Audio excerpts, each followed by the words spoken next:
Do do do do do do do do do do do. All right, there we go. I can see myself on the screen. That means I can stop dancing like a weirdo. But how are you all doing? Hello, weirdos and malafolks, and welcome back to the Play Weird stream. Hey, McBluff, how you doing? I am Guslato and Top Dog Designs, and I am here today for your viewing pleasure, painting some more of my Vitagi Huntsmen. It is time for my Apex adventure to continue. They need to hunt me up the most awesome Thanksgiving turkey ever. And while they're at it, they can get some sweet potatoes too. Because let's be honest, in Malifaux, you probably have to actually hunt the sweet potatoes. So yeah, enough of those shenanigans. Let's paint. So I'm going to keep going with it. As you can see, I've got most of the base coats done on all of these during the last stream. So starting to get to doing some of the midtones and stuff. But I'm going to start focus more on this guy. I just feel, I don't know why, I feel drawn to him. I feel like, we just relate somehow. Doing all right. Happy finish your project. I'm doing well. Oh, you finished up. Did you finish up the animatic for the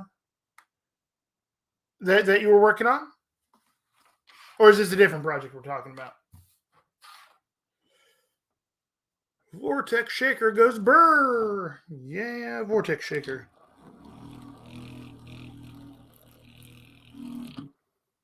So we're going to do on here, him here, is I'm going to be going back. So I painted the metal with the shadowed steel.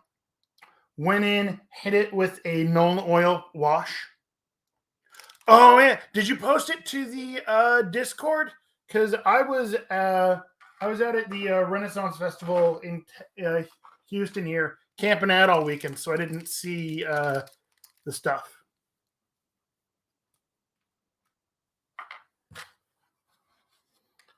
Because when I am out there doing Ren Fair camping things, I like to just ignore the world.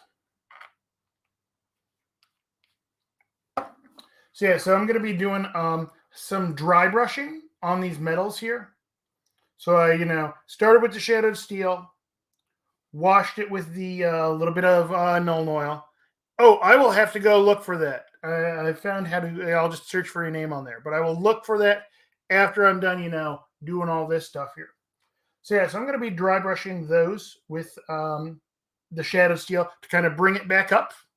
And then I'll be moving on to a little bit brighter there. I don't want to go super bright with the metals, but this is kind of the way I like to do metals.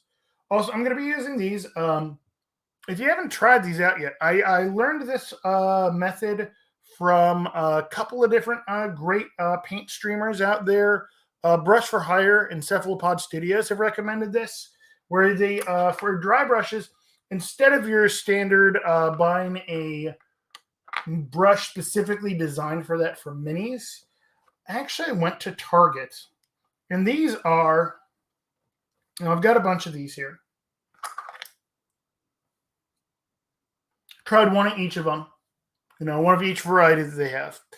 But I'm probably going to pick up a few more of them there for when I'm bouncing between a couple colors. But these are makeup brushes from, and I got for like $2 at Target. And they've got a nice soft bristle to them. But they were like $2.50. And dry brushing is an abusive technique. It beats up your brushes. It is, you'll kill, even if you take care of your brushes, dry brushing can kill them very, very easily. Look at this. And so using the makeup, these little $2.50 makeup brushes, not only are they they've got a nice soft bristle. So they don't, sometimes dry brush, you can actually kind of scrape things off. And they So it's gentle on the miniature.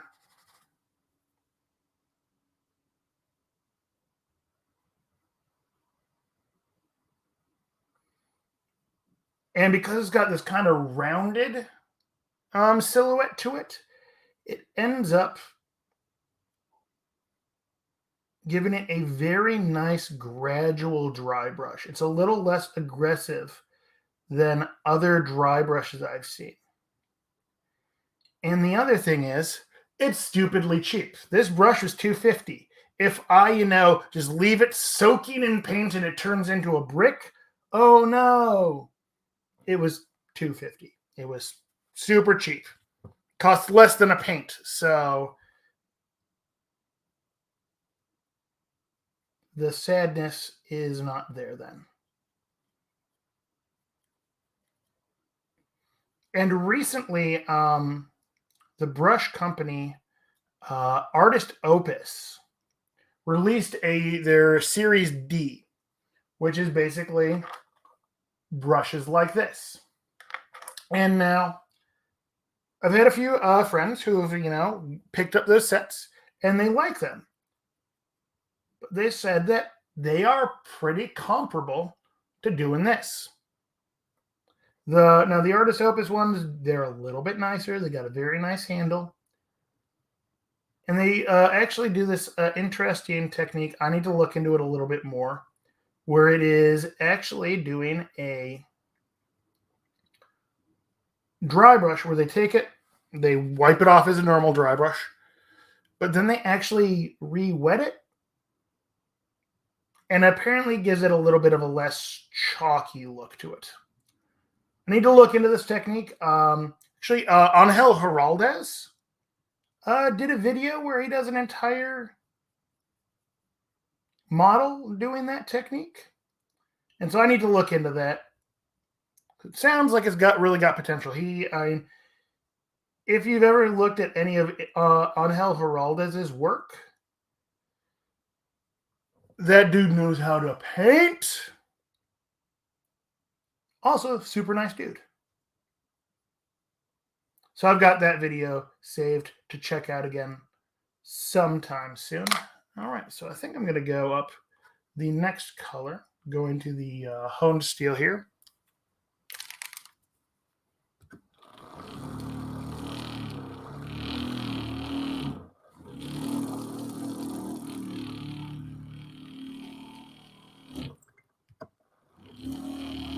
You're just jealous of his little bunny, aren't you? You don't. It's not the painting skills. It's that you want his bunny. I know you, because he has an adorable bunny rabbit that occasionally shows up in his videos.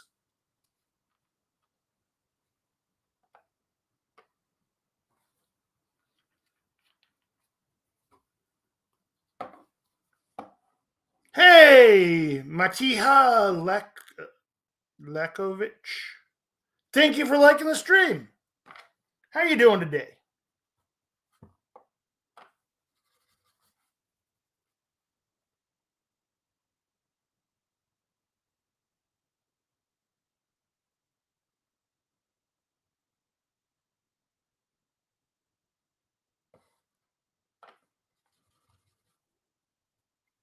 And I found that if I'm doing, metallics, doing a dry brush method gets a nice kind of brushed steel look to it, or kind of like a burnished gold. Gets a really nice. I like the effect that it gives. Kind of gives it a nice natural highlighting there.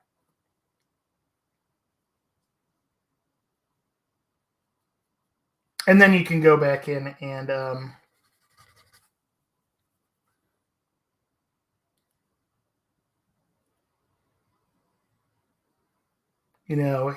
hit the extreme highlights on the edge to really crisp it up.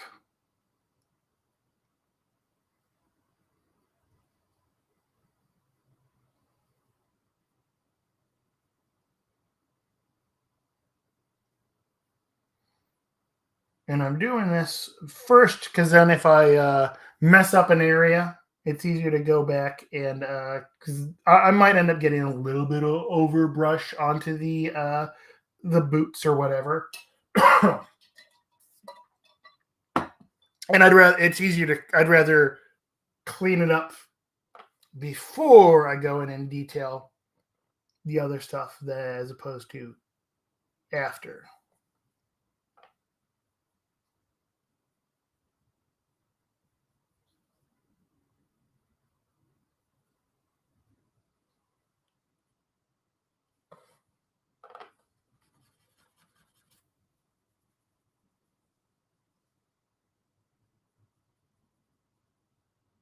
And thank you for tuning in too.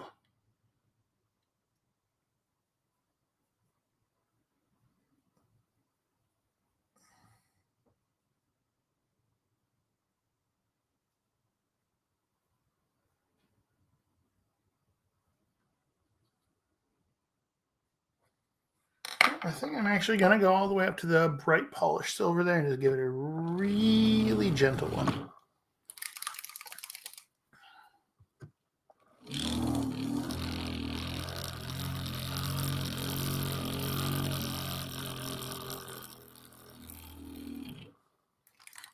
And if you can hear that noise, that's me using my vortex shaker.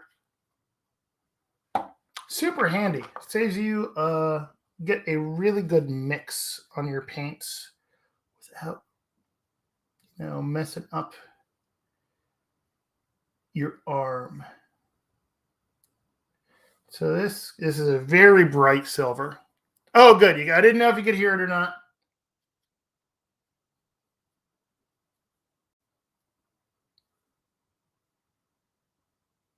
But I figured I had to get one because apparently all the cool kids have them, and I felt jealous. So I got one recently.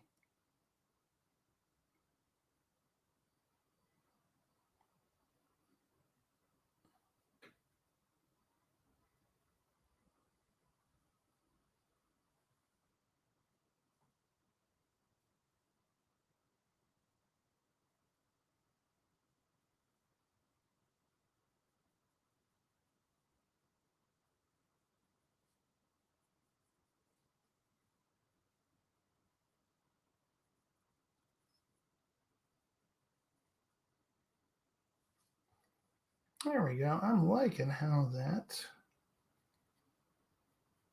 is looking there.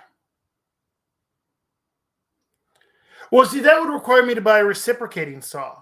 And honestly, a reciprocating saw is pretty comparable in price to a vortex shaker. So as long as I've got these paints on the palette, I'm going to go and take care of the metals on this guy too.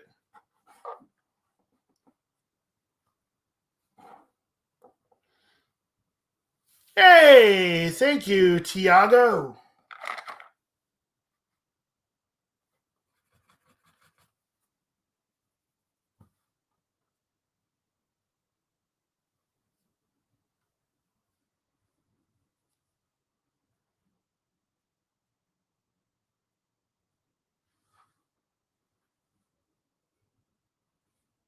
How you doing today, Tiago?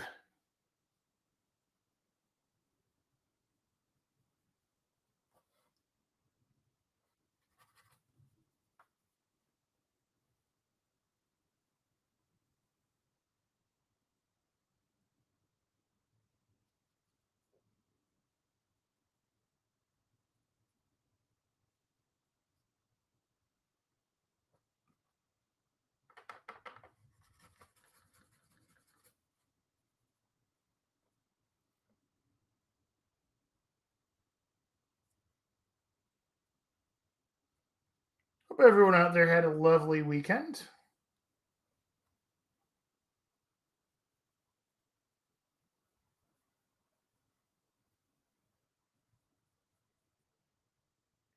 Got to spend the weekend out at the Renaissance Festival with my wife and some of my best friends again.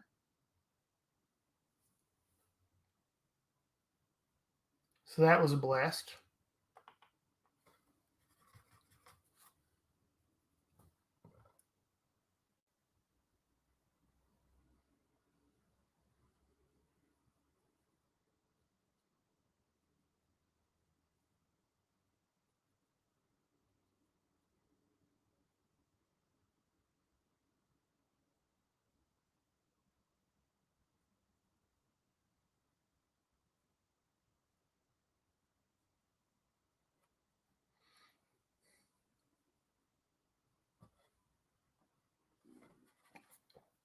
got to run around all dressed up in fun clothes. If you go check out the Instagrams, I believe my friend tagged me in that. Yeah, all right. So I'm going to go and I'm going to. So apparently, yeah, I ran out of time last week to actually hit her up with any of the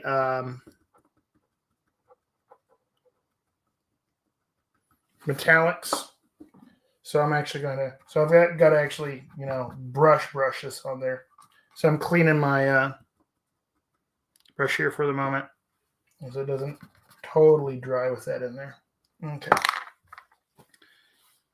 Now, if you're using something to remember, if you're using metallics, metallics don't like wet pellets. They kind of split on those. So I'm using my traditional hard pellet or traditional palette. I don't know what you'd call it. Yeah, I'm using my not wet palette, my dry palette. I don't know. So we're just gonna go in and lay in those base coats. And also, you will kind of want to use a different water pot than your other stuff, because otherwise you end up with some metal flake.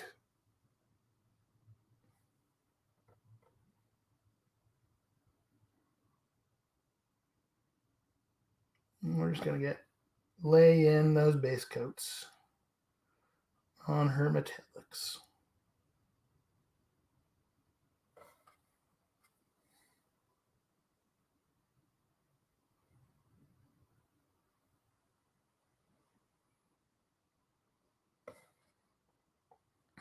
And I'm using the Reaper MSP metallics here.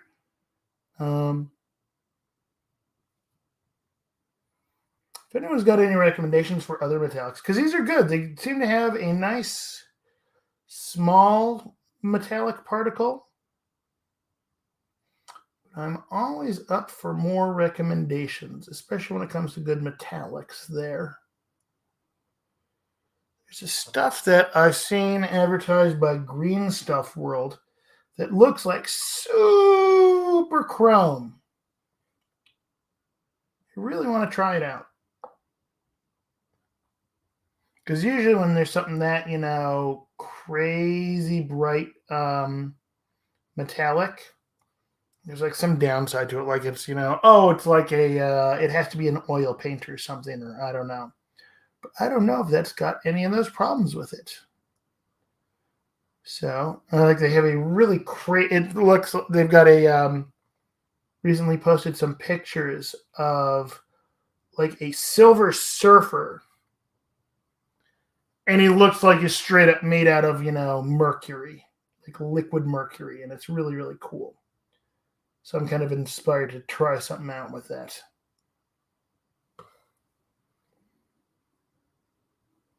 All right. So I guess her gun's the only other metal part we've got on her there.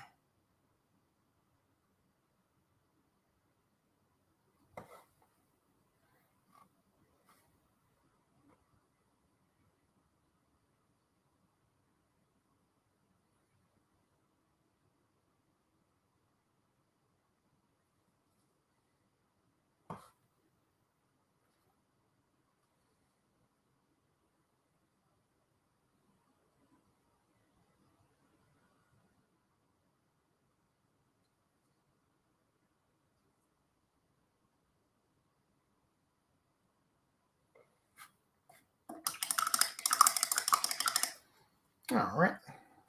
So she's good for now. She's going to sit aside. I will eventually, once that is set up there, I'm going to wash it with the Nuln Oil.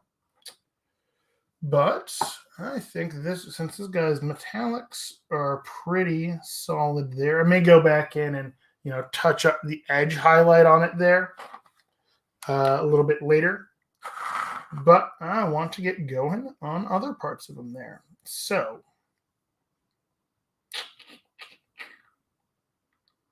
let's see.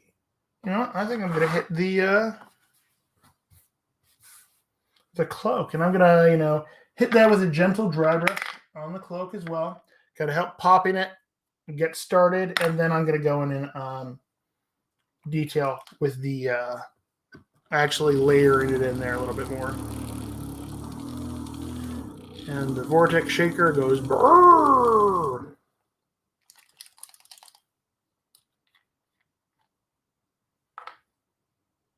Yep. There we go.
And now one of the other things to remember, if you are going to be dry brushing something, is you're not going to be in, unless you're doing in specific areas, you're not going to be going back and forth.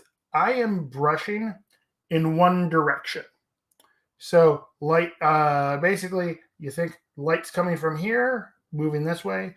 And so that's the direction I go, because then it builds it up in that direction.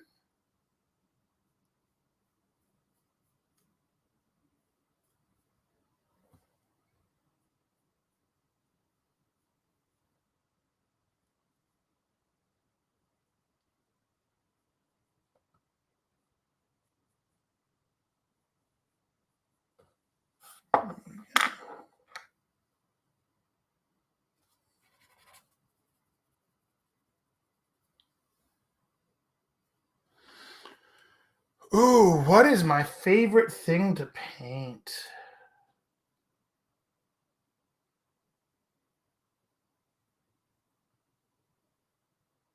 That's a tough question, honestly.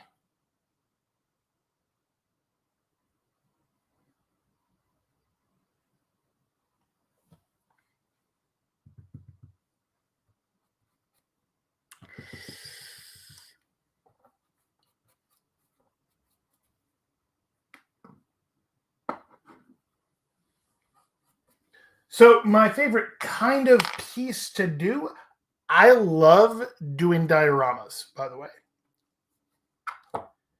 Dioramas and basing are some of my favorite things to do. Let's see, so I did mahogany brown. Let me see. Let's go with this. So basing is one of my favorite things to do. I know that's not quite painting per se. It's a little more of the specific aspect of the modeling. But I really love doing basing.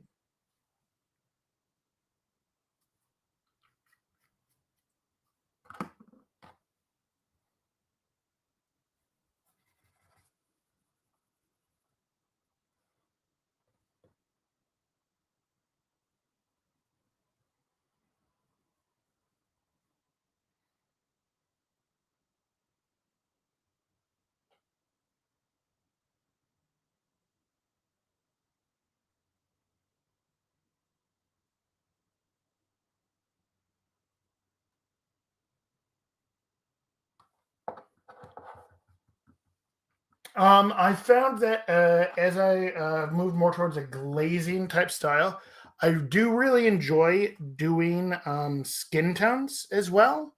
Skin and cloak is a lot of fun for me. Ooh, favorite basing work I've ever done. Honestly, one of the I need to repost a photo of it, but it was more of a diorama. But a couple years ago, for the Iron Painter competition, I did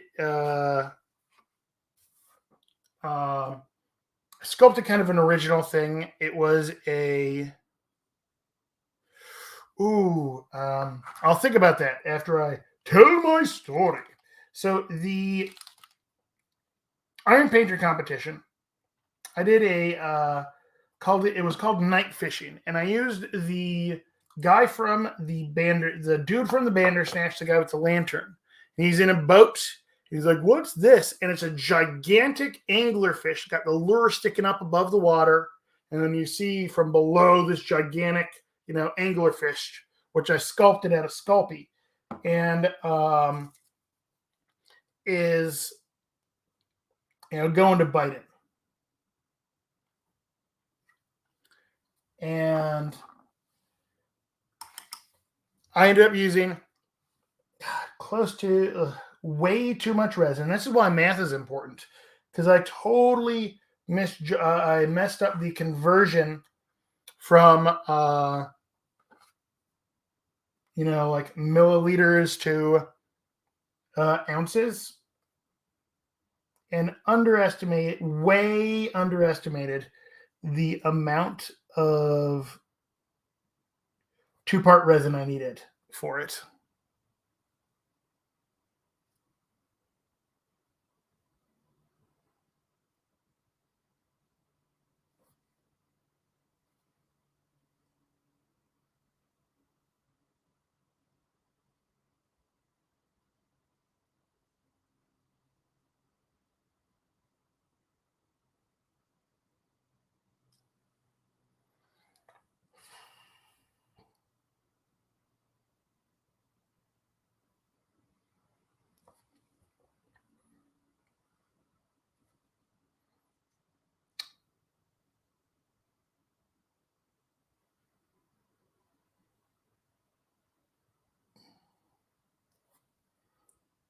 But I like doing cloaks a lot. I like doing skin tones. Love doing basing.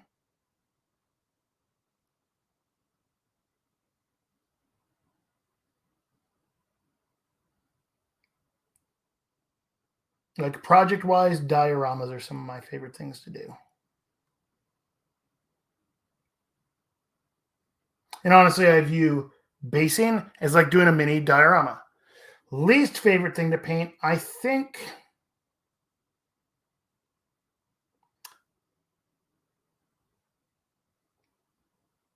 Fire, honestly. But yes, I did just do a whole bunch of stuff with Karis.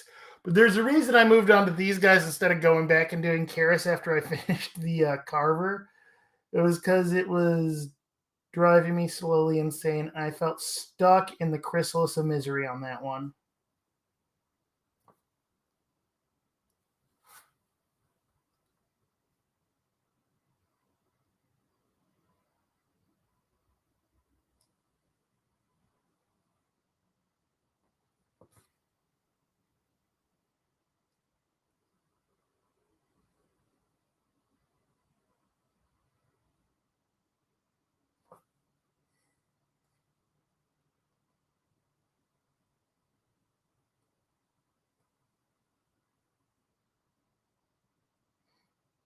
I used to really dislike. Oh yeah, my answer to fire, me hating painting fire. Yeah, I'm definitely in the chrysalis of misery on Karis there. It's the reason why she's sitting over there, not entirely finished yet.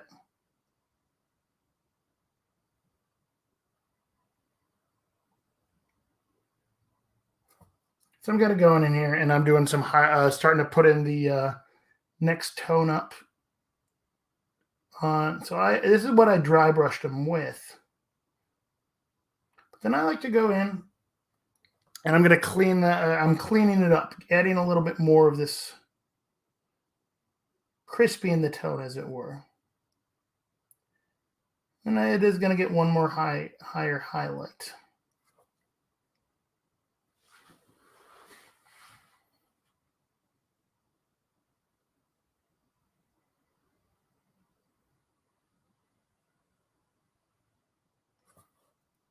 Because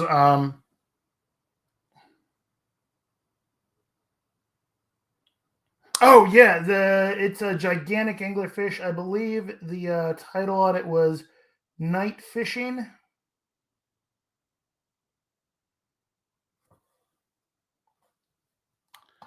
Yep, I believe. Let me take a look at that. Yep, it is that one. That is one of my favorite things I have ever painted.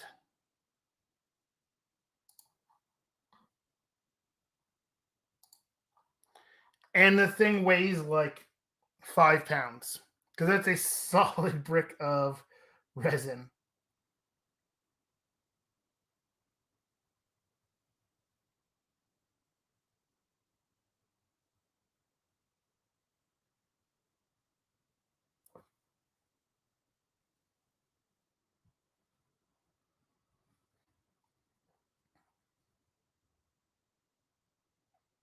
It's one of my favorite things I've ever painted.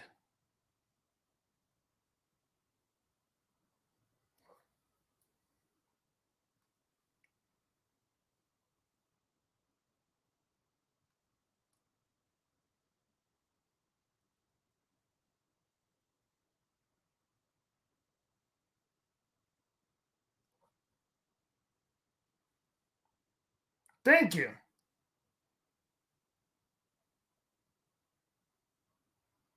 There's something that's really freeing when you know that a model is never going to see a tabletop.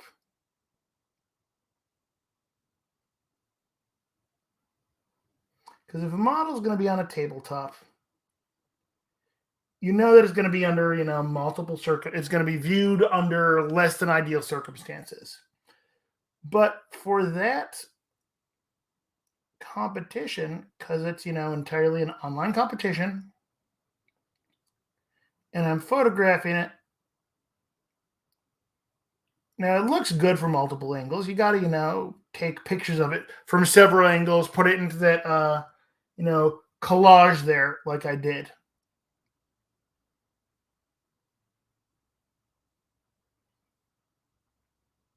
But being able to control know that there's a little sense of freedom that this is just going to be something fun to sit on my shelf and look cool.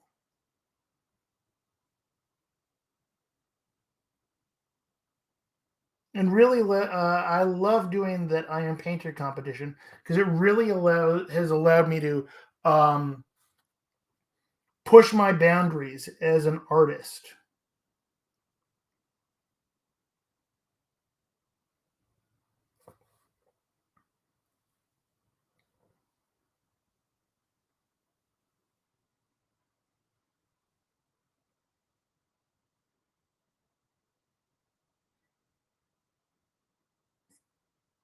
I mean, it's something else I do. One of the other things I did, I think it was the next year's competition after that one. I actually did. So because people were complaining, it's like, oh no, people always do dioramas. One of the themes for it was keep it simple, stupid. And the model had to be on a plain 30 millimeter base. So I sculpted and 3D printed a bust, and that was the first time I ever took something where I had sculpted it and got it 3D printed. This was before I owned printers myself. Oh yes, and that was the first model I had ever got 3D printed. I personally own 5 3D printers now. Um, but there's something so cool about taking something out of my head and then holding it in my hands that never gets old.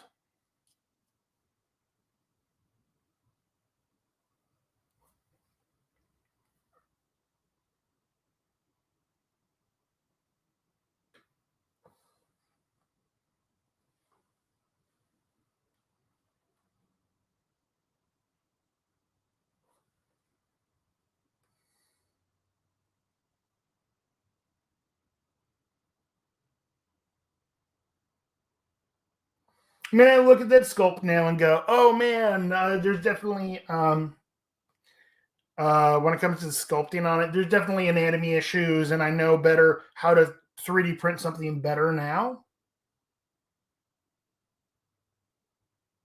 But it's still one of those things that I am ridiculously proud of, just because it's that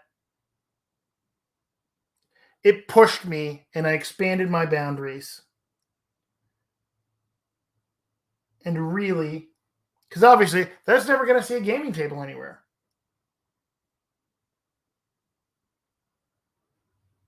And so I think doing stuff like that every now and then is a great way for you to grow as a painter.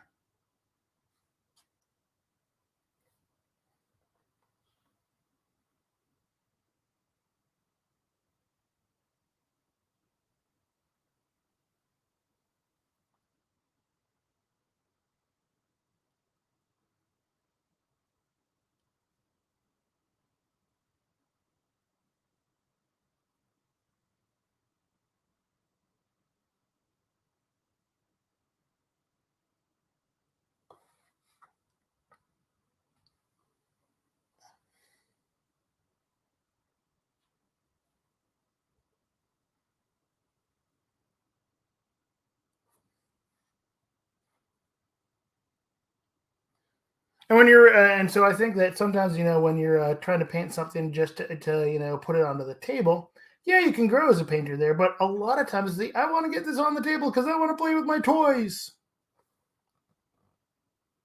But if you're not putting it on the table and you're just doing it for just the joy of painting something and telling a story with it,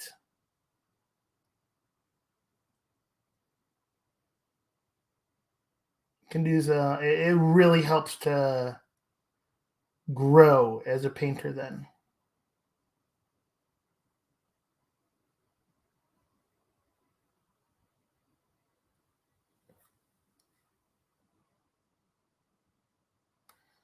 Oh, thank you so much. One of my other favorite ones, the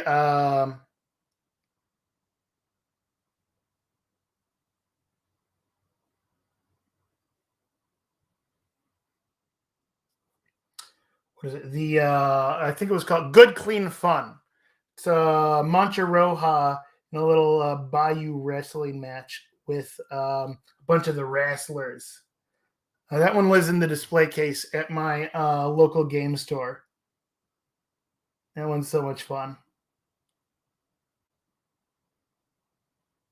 And it was tons of fun to paint too.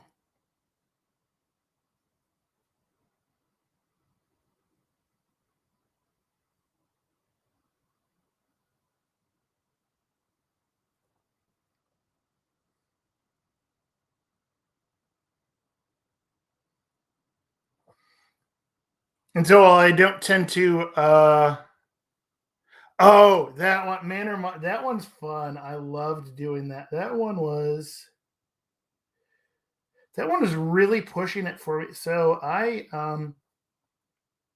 it was really pushing the freehand to do the paintings and having to do the paintings on the wall there, but doing it twice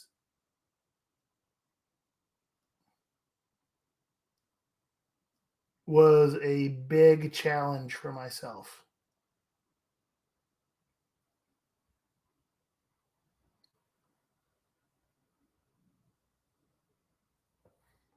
And that's why I love, that's why I love that competition because it's just you can do some really cool stuff. And yeah, actually, yeah, you can actually see that one just kind of in the background. Let me raise my hand here. Right about, it's right back here somewhere. I think it's right there. Thank you, McBluff. So yeah, I love that's dioramas and basing are my favorite kinds of projects to do.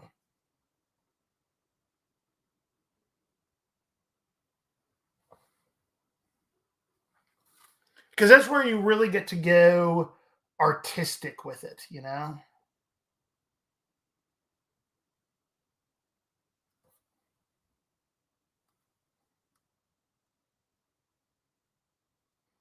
and you're it's trying to push the bounds from it just being a tabletop gaming toy to being trying to be a piece of art.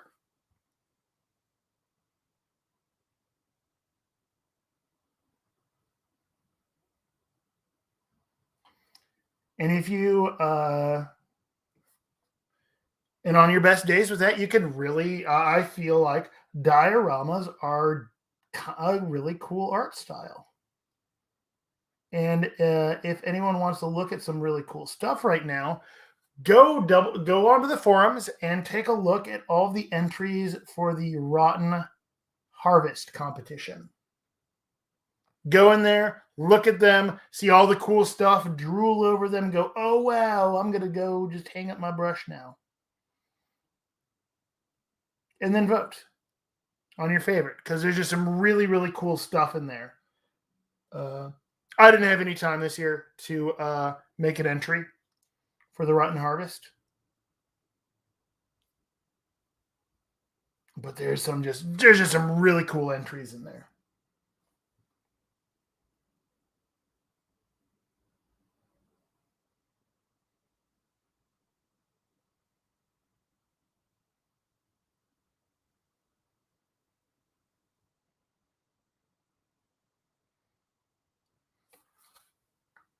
And it's kind of crazy. If you go so I've been painting on it. I mean, I kind of took, time off from painting back when I was in college.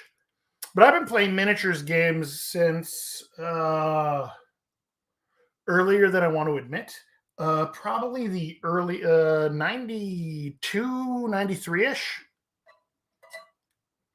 is when I started, playing minis games and painting stuff.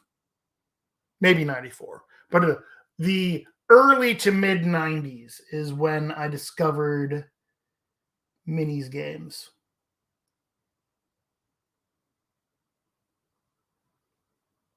And I still have some of the first minis I ever painted.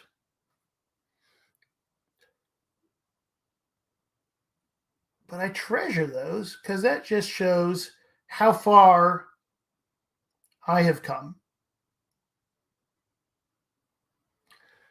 But if you ever go back and look at the way, miniatures in old magazines from back then, because I still got a few of those.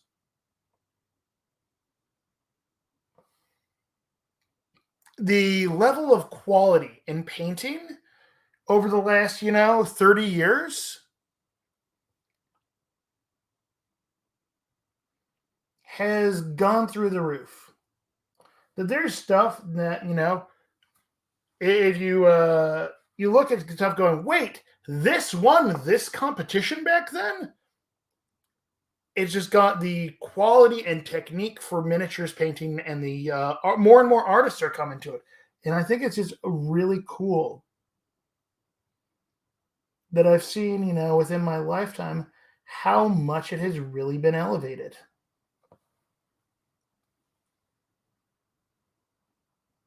Not to get all philosophical on, the nature of miniatures artwork, etc., etc.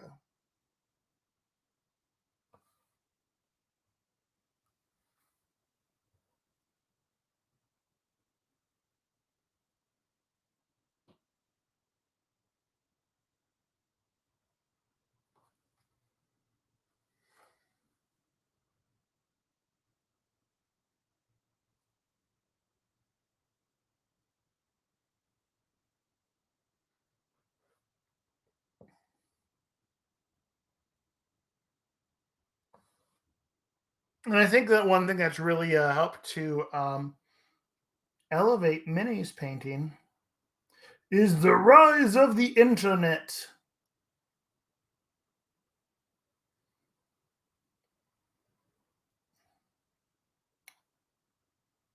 Because most of the stuff I learned back, most of the painting I did back when I was, a kid, I bought any models at the local comic book store.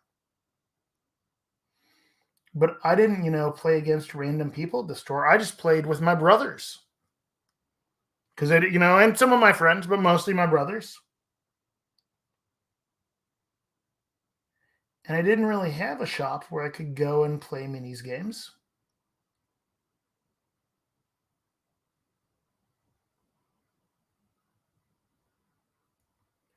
Or go to learn, how to paint.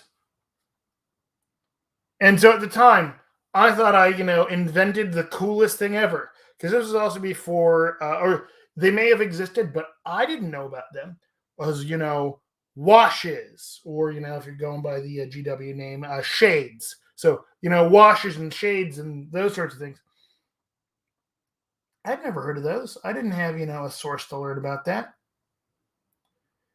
But I thought I developed the coolest, most amazing idea when I took black and I thinned it down really, really, really thin, and then put it over the entire thing.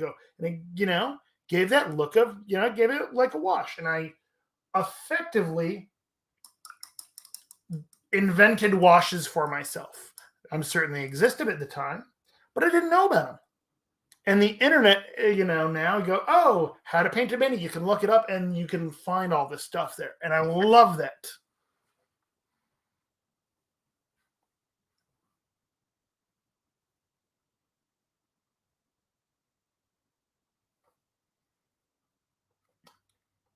And being able to have all these resources is so great. And it's not well, back in my day, I had to learn how to do things myself. Well, yeah, I did. But I am so glad that resources exist for people to learn how to paint more easily, because the more easily they learn to paint, the easier it is for them to become good at it. And then it just elevates it across the board.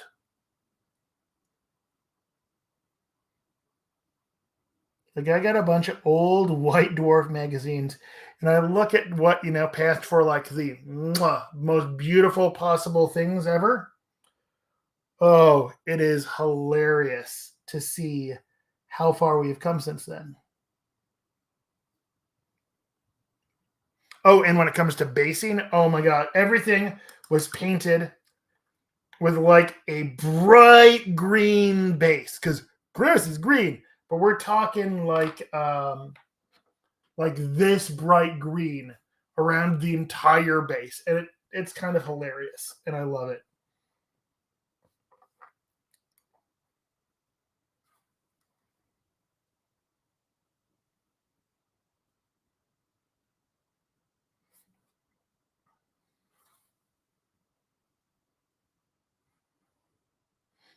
I could see that.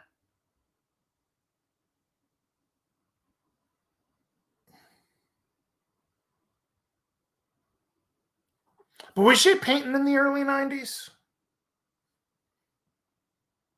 Because I'm definitely talking about a lot of stuff from, like 94, 95, that kind of era, that era.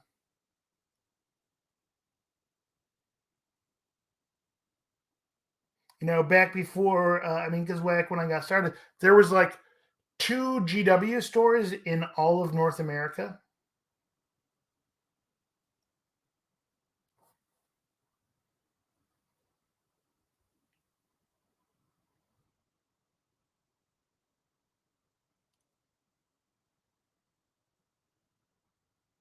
As I just announced to everyone how old I am. To be fair, I'm not that old. I'm only 38. The beard just makes me look older because it's all gray.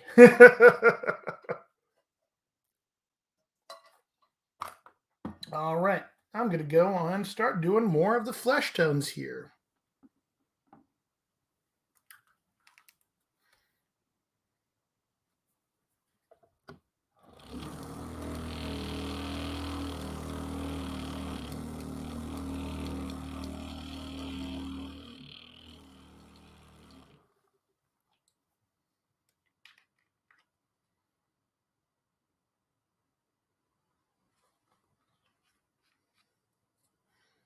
Probably need to go with 50-50 on this.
But yeah, so as long as we're talking about, going down memory lane with painting. So something I do that I encourage anyone to do is when you finish painting a model, I go and I flip, take it, go to the bottom of the base, and then I'll go, on the bottom of the base there, I'll go and I will write my . Just as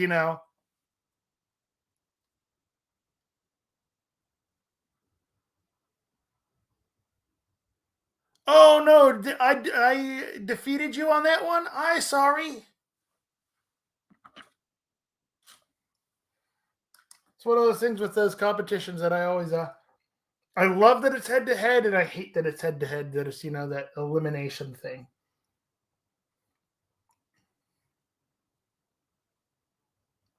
But yeah, something that I do when I finish a model is I write my initials on the bottom of the base, and then I put the date. And one of the reasons I do that is there's just something about I feel like an artist should sign their work, but also it's nice to then I go back and I'll take a look at my models later on and see when I finished it, because it's kind of that little time capsule of, oh yeah, this is what was going on in my life then, and this is what I'm glad it blew your mind. It was so much fun to do. But yeah, I love to then go back and see this is what I had going on at the time. This is what I was painting. And you can take two models and go, oh, when did I do that? And you just kind of see your progression over time.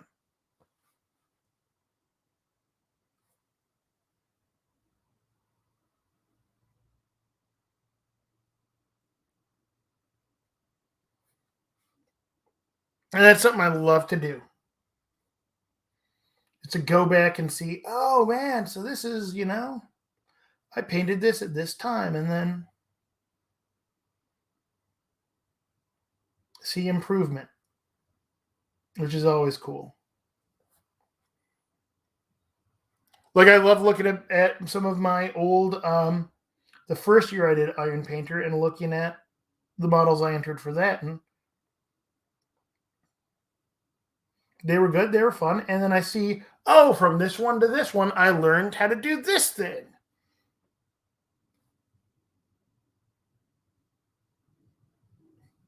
Because the first Iron Painter thing I ever did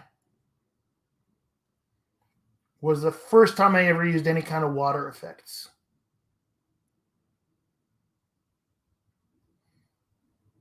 Was this pirate dwarf? And I learned a lot of how basically I learned how not to do water effects on that one.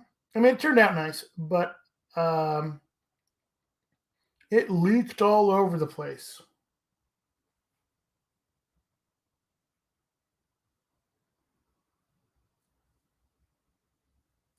and so it made a real mess.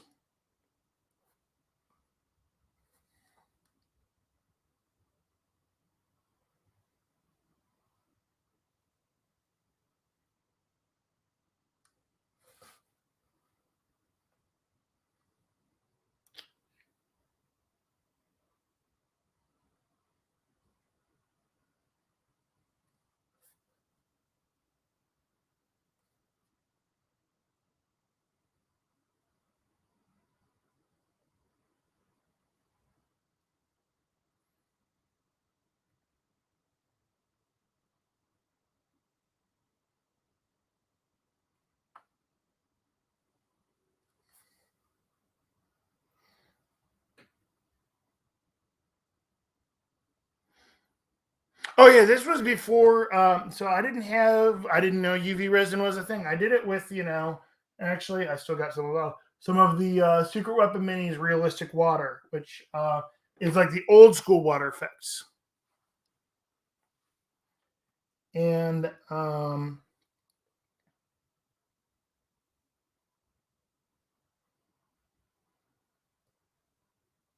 that you pour it in and then you let it dry, and it shrinks like crazy. The night fishing one, that was a two-part. Realistic water is really good for small pours.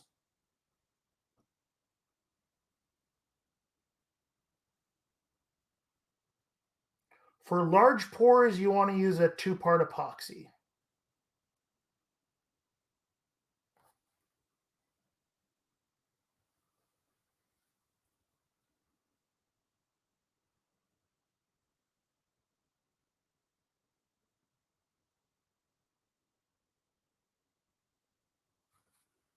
Also, some of the stuff I really, really love is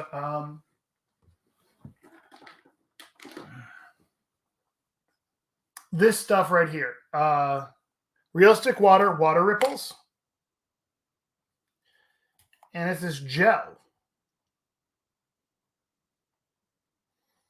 that, you glob it on there, and you can actually sculpt it a little bit. You can't go like a huge splash with it. You can build it up to be a huge splash.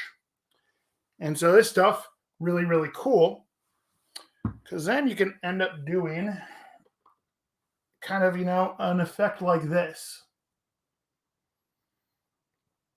And this was me doing just a little test for that, the Good Clean Fun of taking it. I took a little bit of like a plastic. This was a random little overpour I did to stuff. And you can see, working and making those water splashes there. And so that's plastic blister pack for, plastic packaging, where you glued it down, then you kind of just build up a little bit of the water splashes on it there. So yeah, this is just a little test thing I had done to make sure I had the technique figured out.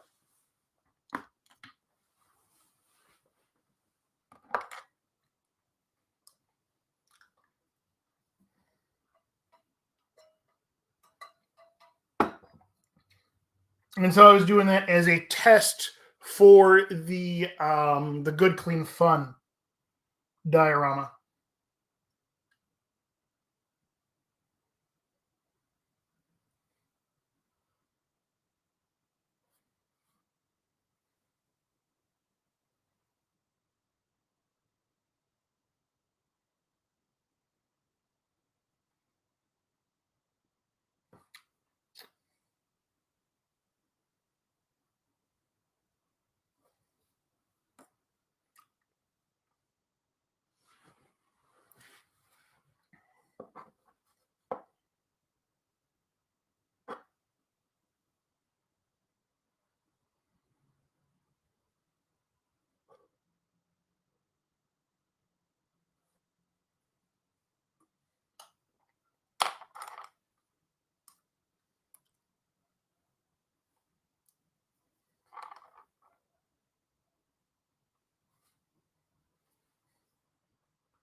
Yeah, I need to play around with the clear UV resin stuff.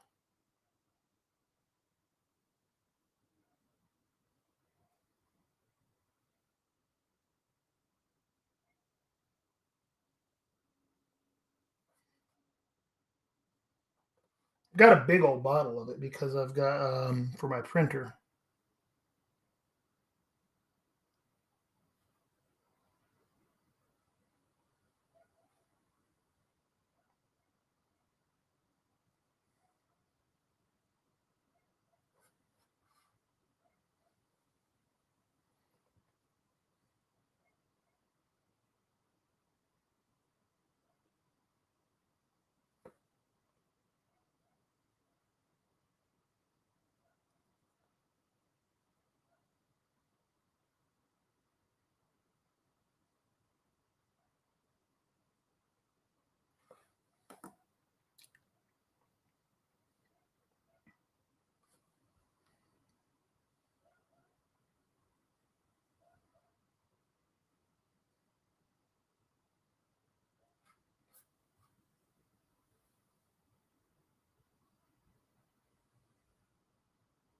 I'm not familiar. Pirates of the Dark Water. Not familiar with that.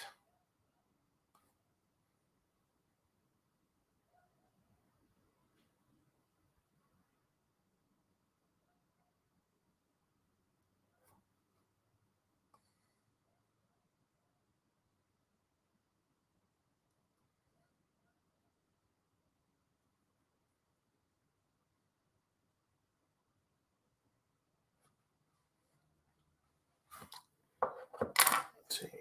Cane skin.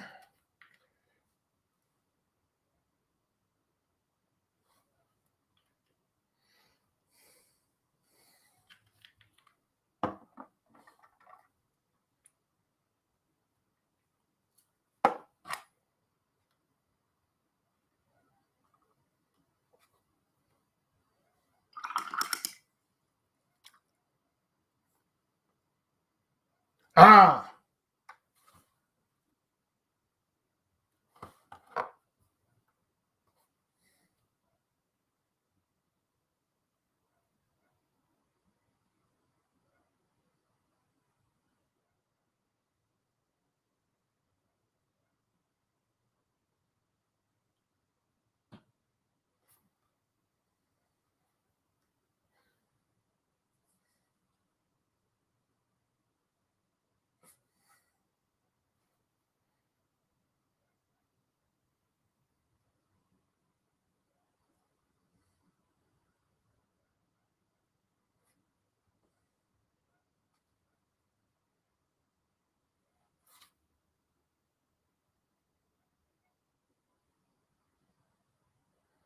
'Interesting. I'll have to look that up. I bet it's available somewhere.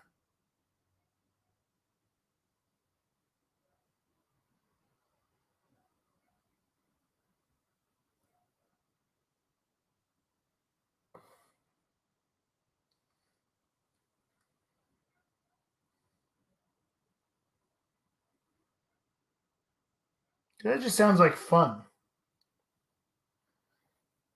Do you know when that came out?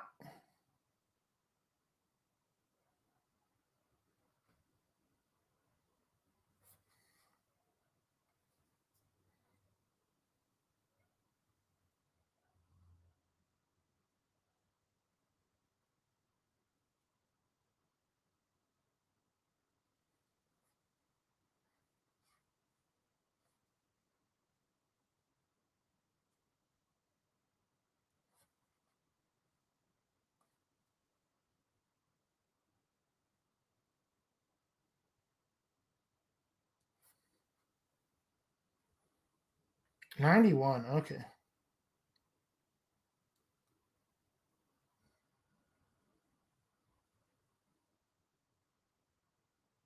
It's one of those things where I'm like, man, how did I'm like the perfect age for that. How did I, miss that? But then I'm like, oh, right. But then again,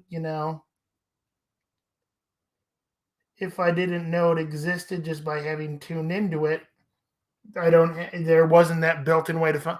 What? Tim Curry's in it? Man, I need to find that.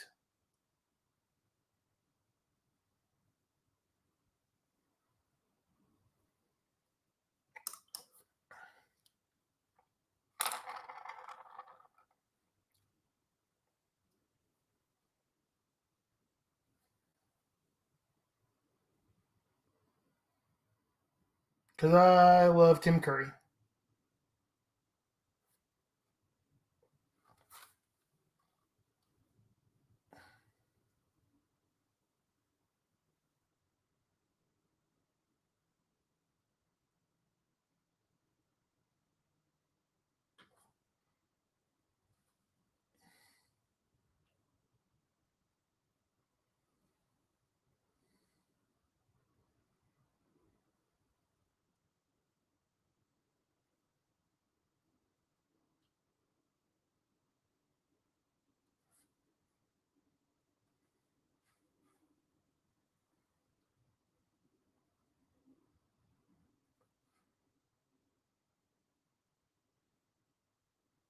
'Now, speaking of Tim Curry, I've got an important question for you all. What is the best Tim Curry movie ever? And why is it Clue?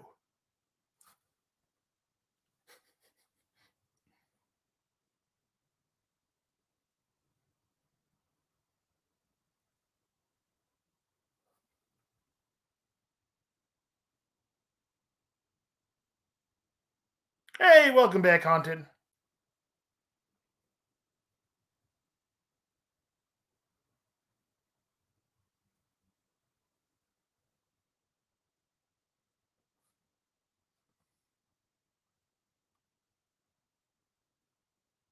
Clue is love, Clue is life.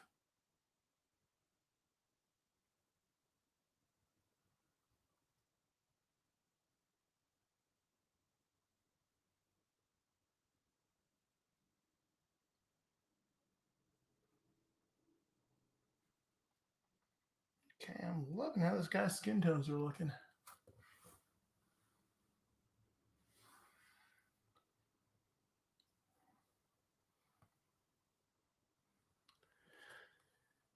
Rocky Horror Picture Show is really, really awesome,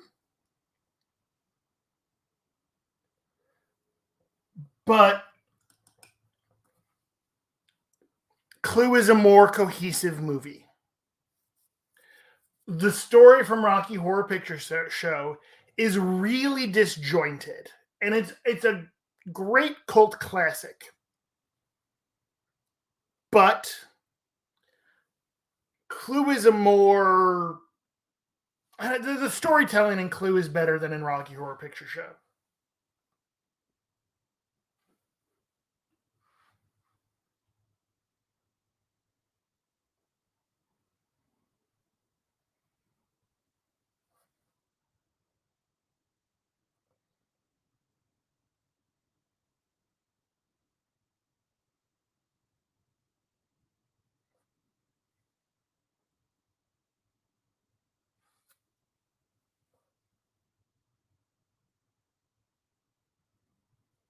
Yeah, and his best role is in Clue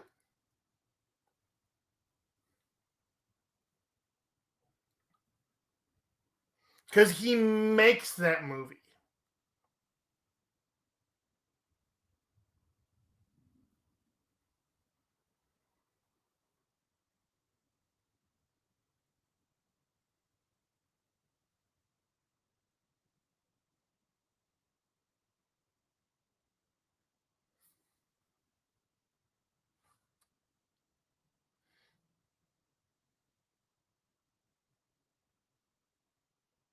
I don't think it would be the same without him. His comedic timing, his he's able to switch from jovial to sinister on a dime.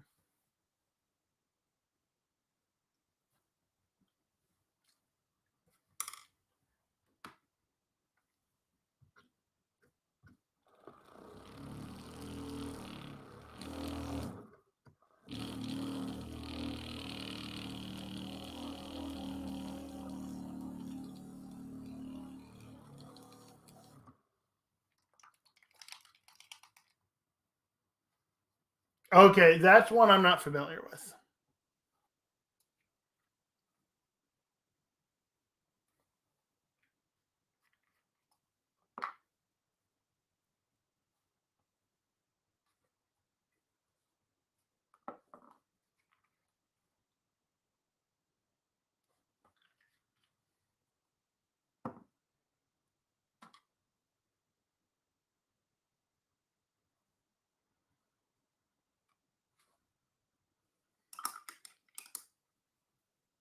Oh my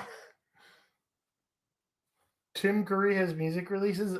I did not know that. Apparently I am not as big of a Tim Curry fan as I should be.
You can't passion.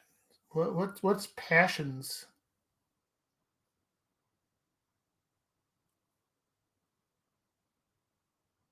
Like the old? You mean the old like the soap opera? Oh my god!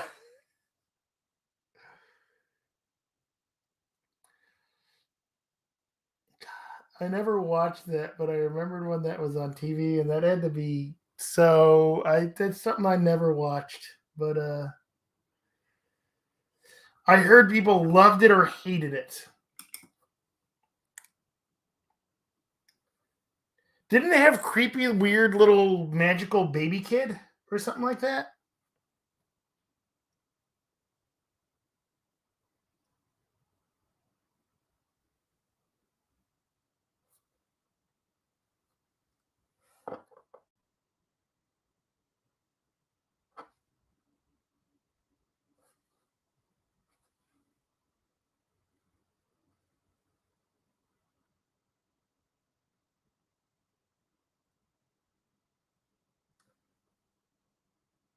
Oh my god, that's amazing!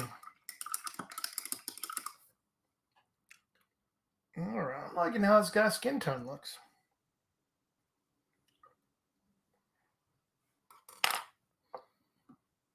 I believe it's time to give him a little bit of detail on his mustache there.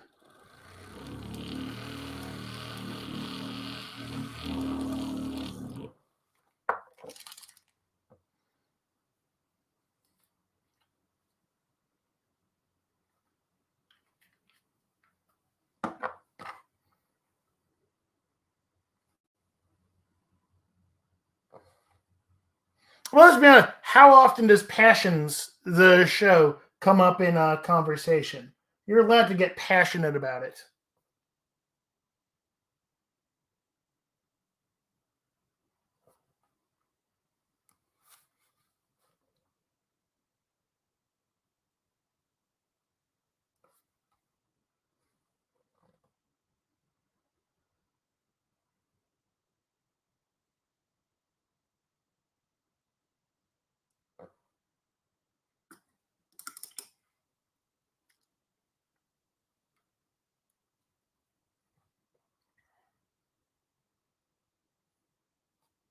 Oh, that's coming. This guy's coming along nicely. We're going to go in and do a little more detail on his pants here.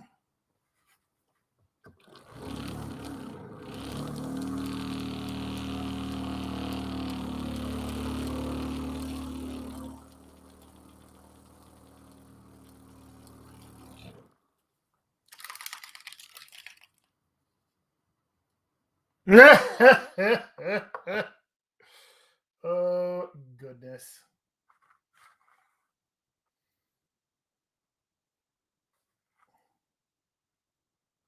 Like, was it genuinely like a terrible show? Or was it like really good? But like I never watched it. Like I have no idea. I have no frame of reference for it other than there was a creepy little kid doll. That then I think he got made fun of on like Talk Soup or something like that.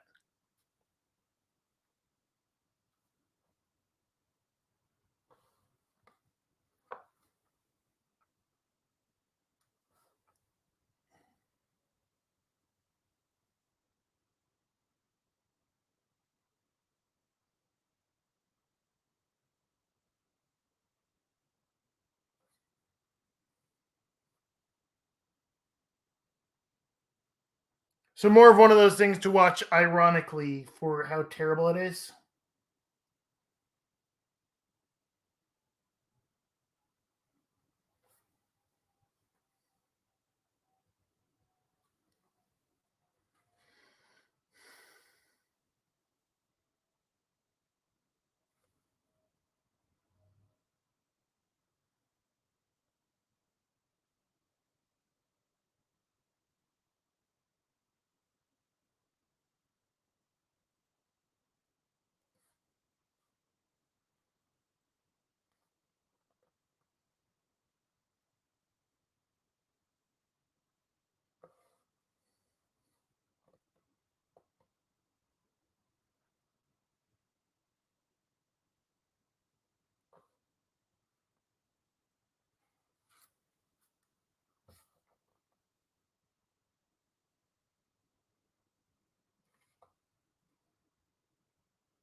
Oh no, I got all rainbow vomit again. That hasn't happened in a while.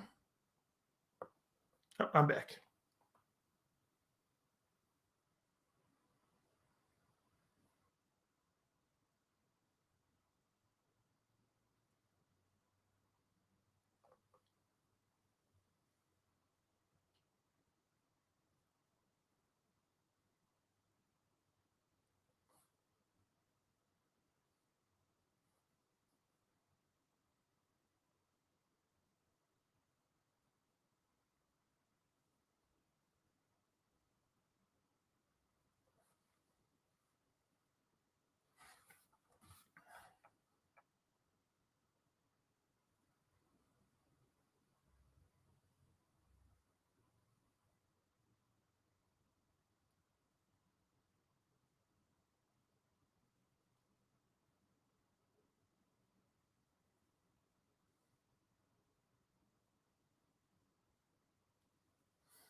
Of course, the funny thing is, you could probably go if you go back and watch it.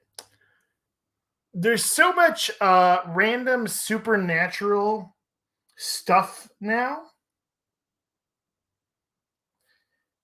that, by comparison, it probably seems not as soap opera ish now.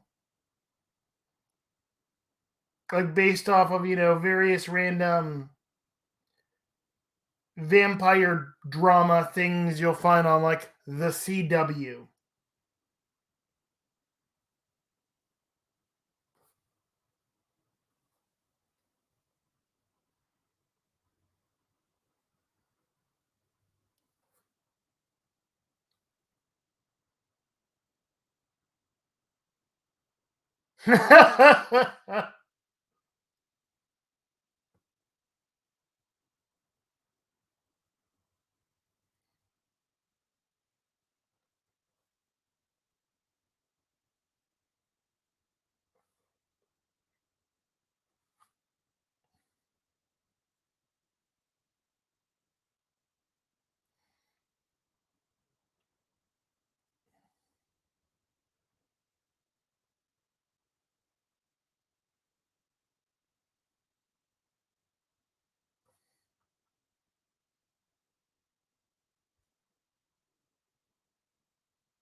Isn't that the way it always is? There's got to be, the terrible thing before there can be the amazing thing.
See, I guess I need to go and see that.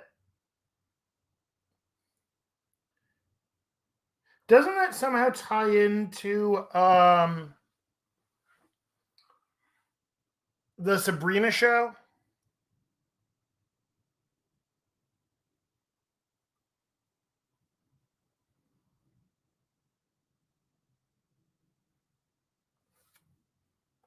Because I need to go back and actually finish that at some point. Because I enjoyed what I had seen of it. But there's just so much stuff to see on TV. Perfectly normal young adult series that has 3 episodes retelling of Rashomon in the. What? It is a retelling of Rashomon in it. That is kind of amazing.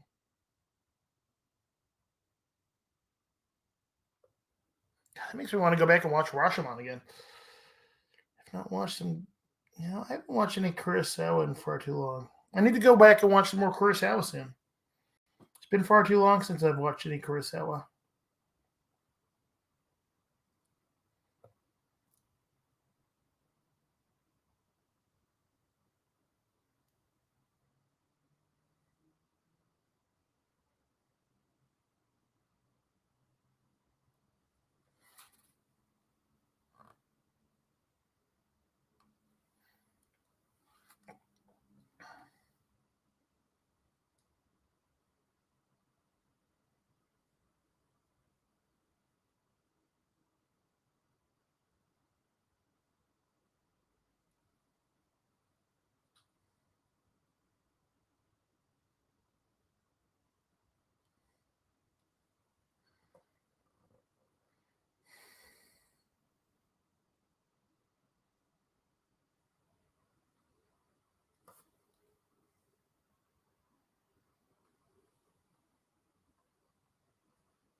Like I really enjoyed.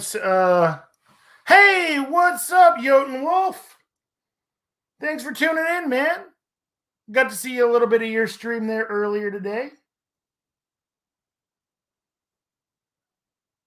Had to duck out. Well, you were still working on some emotes when I had to duck out to go grocery shopping.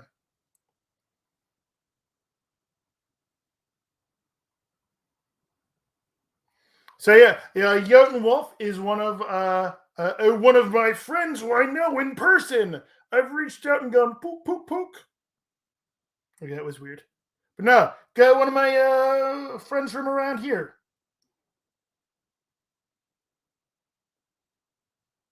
Go, check out his channel. Does some really cool art. Does miniatures painting. Also does digital stuff. I don't know what all you do. You do a bunch of other stuff too. Okay.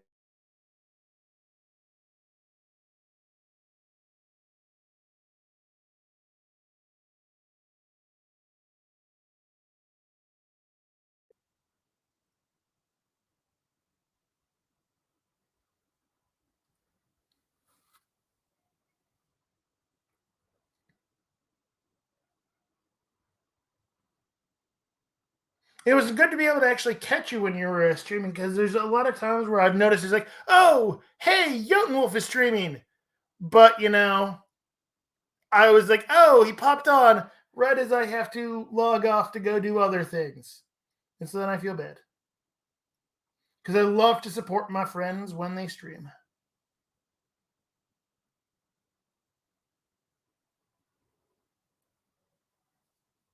And I love it when my friends come and support me when I stream.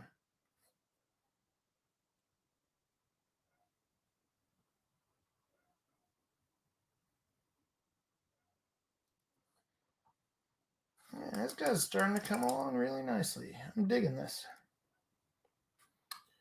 Right, so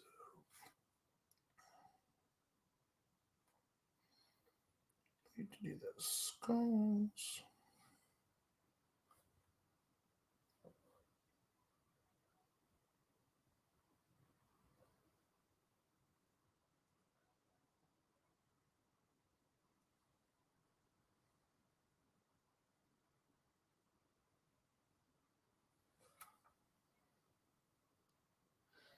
Hey, thanks for the lurk, though. Always appreciate a lurk.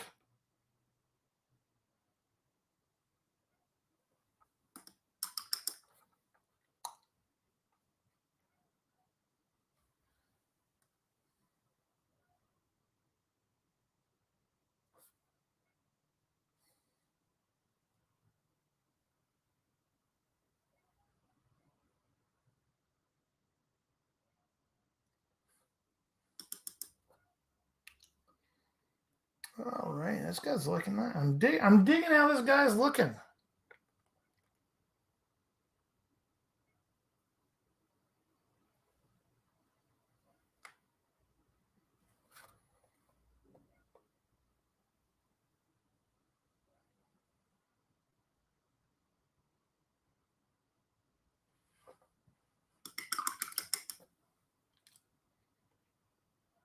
All right.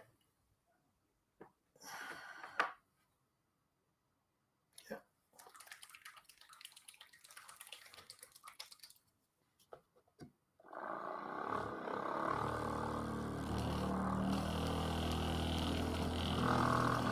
Thank you. Thanks for stopping by. I'll chat with you soon, man.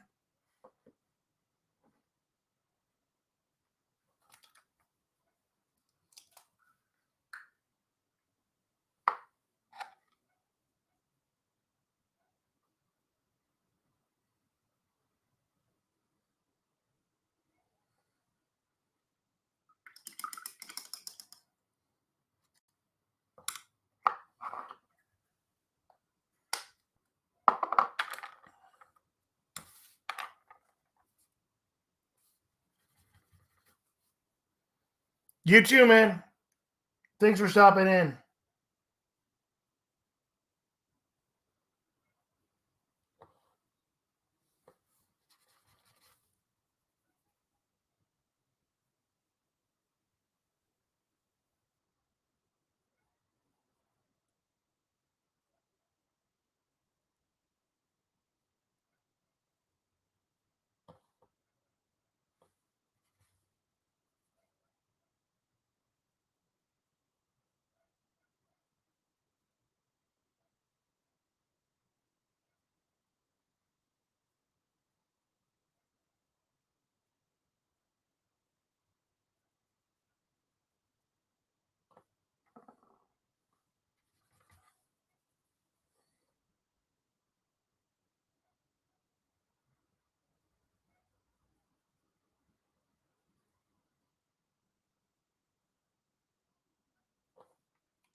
All right, let's see. Screaming Skull.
Where's my one? There it is.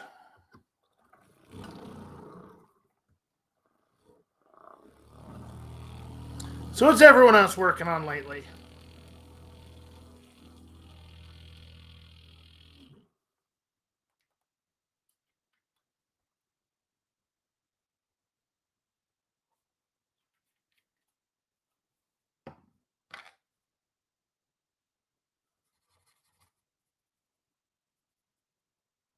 But a favorite of the Vitagi Huntsman, you mean?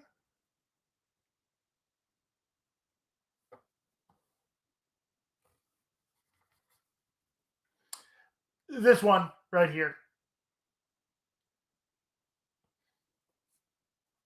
This one, focusing on him. He my favorite. Well, bald dude, bald dude, loyalty or something. I don't know. Those bald dudes got to stick together.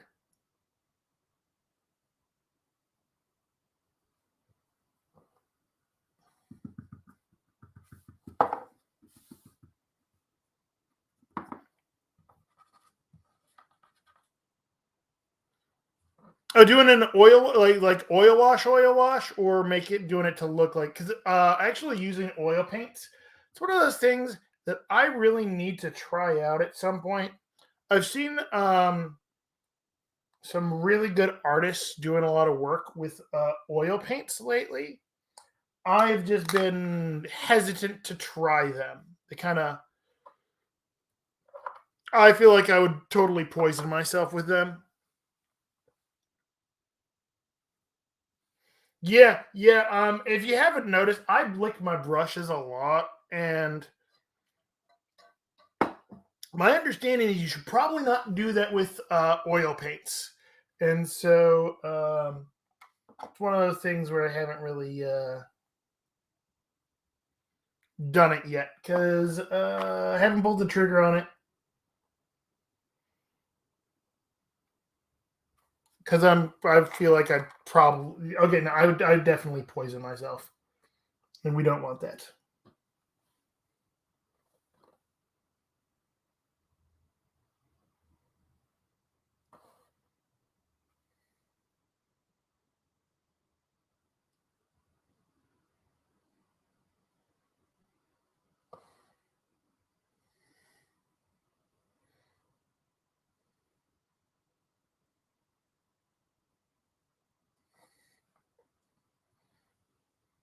Like I think one of the biggest proponents I've seen of doing oils uh, for minis is James Wapple. I mean, if you've been around the minis community, James Wapple is pretty much a legend at this point. The dude is super nice guy. He's been teaching painting for years and years and years. But from what I've seen lately of his videos and any of his live streams, is he's moved hardcore into using oils.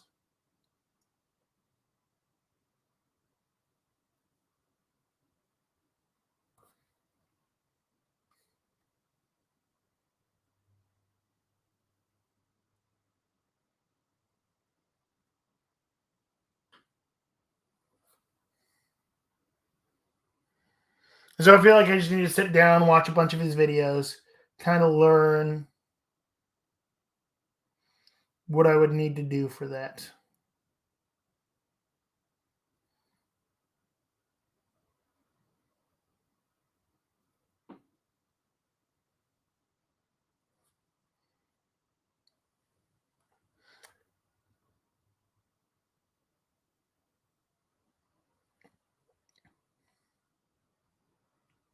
Because I've seen some really cool results.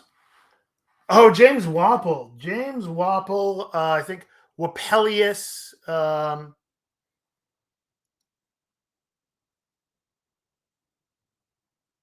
Dude is a legend amongst mini painters.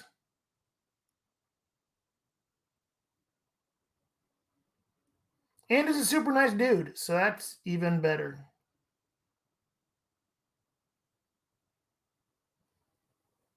There we go. I'm liking those little skulls there. That's looking good.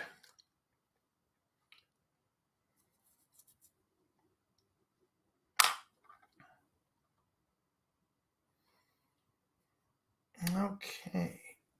So let's do his belt there. What color did I use for that belt? Let's see. Where did I put that? No, that's... All right, let's organize my paints for a second. All right, there's my skins, skin tones. Let's put those back over there.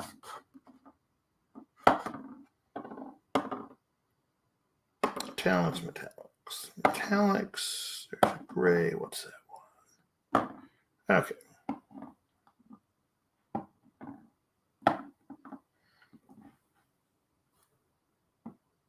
Okay, so that's the red. That, okay. Muddy brown, earth brown. What's coming? 29. Where's number 30? There it is. Leather brown. That's what I'm looking for.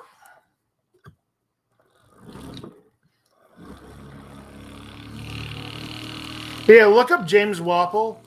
Amazing painter. Does some really cool stuff. He also streams here on Twitch frequently.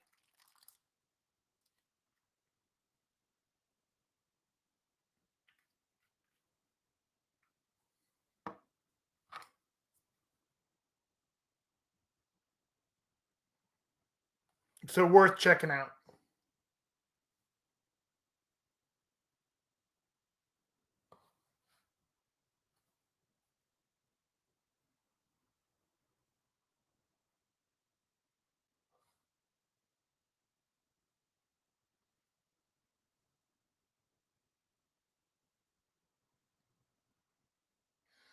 I don't know if he's James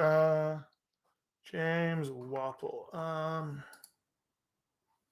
Yeah, his channel. I'm gonna literally type. I'm gonna type this into the chat here so you can look him up.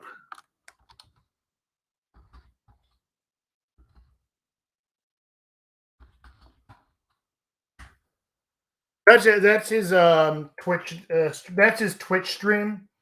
He's also had a blog for years and years and years that goes by that name.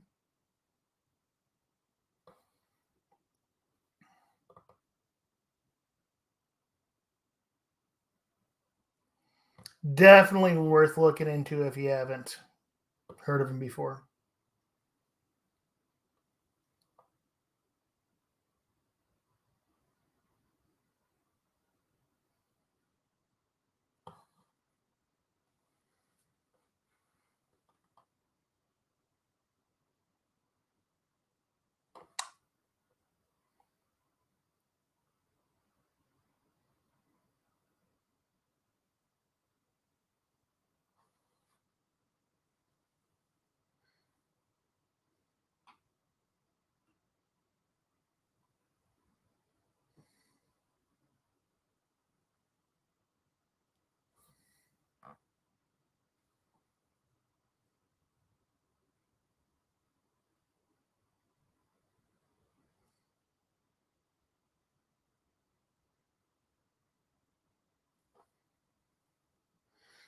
But he's done a lot of. He does a lot of teaching classes and stuff. If he goes to a convention, he's going to be teaching classes there generally. I know he's does a lot at ReaperCon.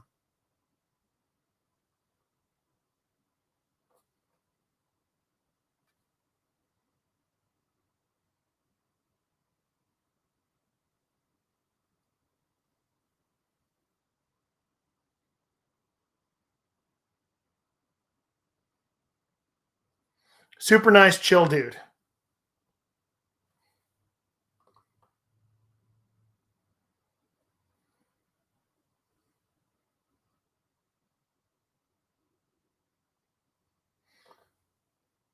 And come to think of it,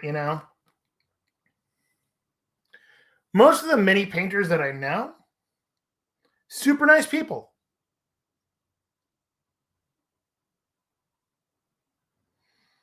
Like most of the mini painters are like, oh man, hope one day I can paint half as good as they can. Um, yeah, most of them. Oh my gosh, we'll sit down, chat with you about painting. Oh, it's great.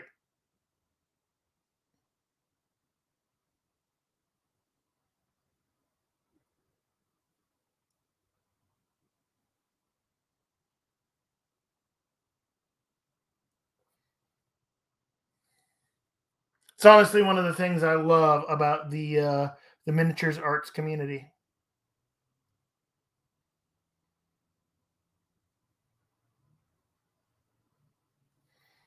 And as I've been, oh, you have them all fooled, haunted. I see. You're playing the long game.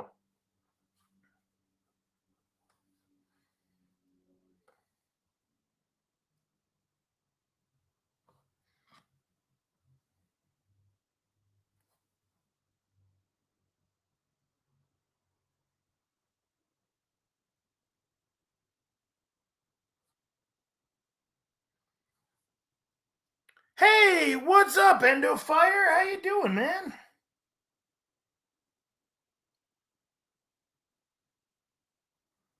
Thanks for tuning in.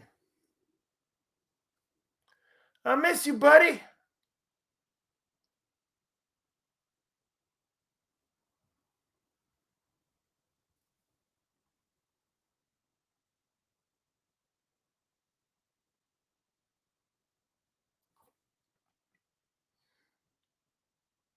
Oh man, so Endo Fire, a great little memory just popped up on Facebook that I thought was kind of crazy.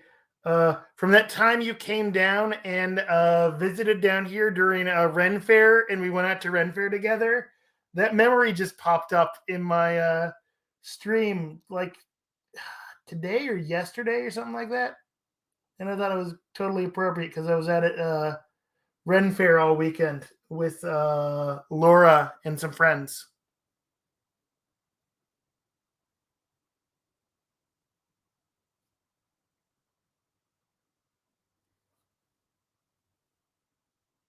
And Endofire is one of my favorite humans in the universe. He was the best man in my wedding.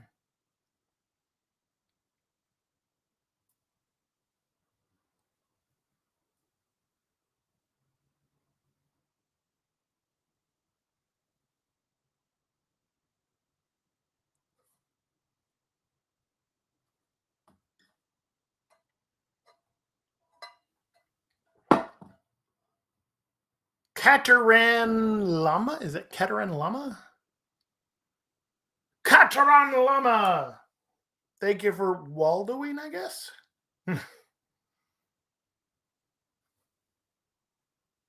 How you doing, Kataran Lama?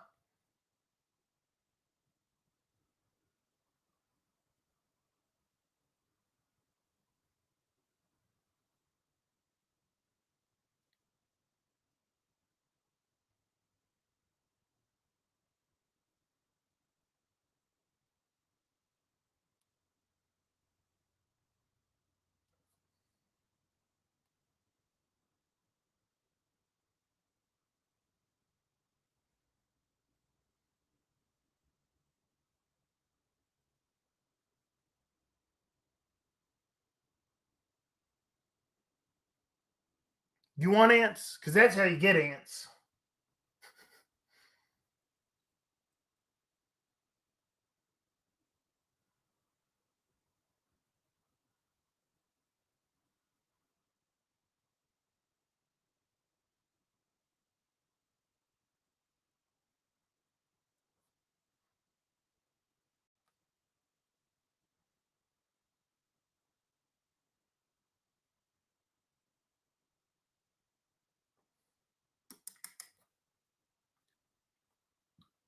All right, this guy's coming along nicely.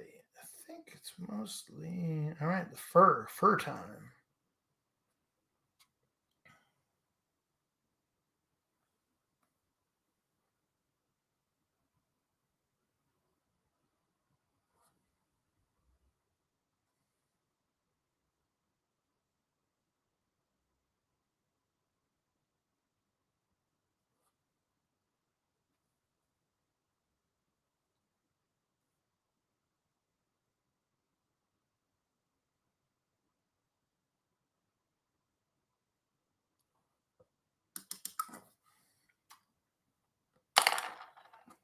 So did Palomino Gold. Now it's time for Buckskin Pale.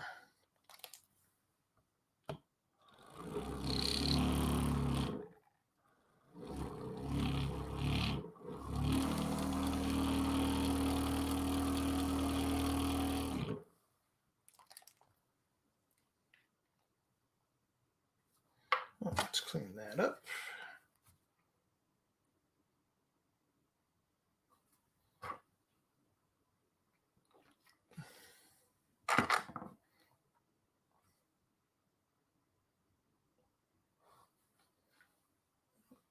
Continue just a bit.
You causing trouble there, play weird.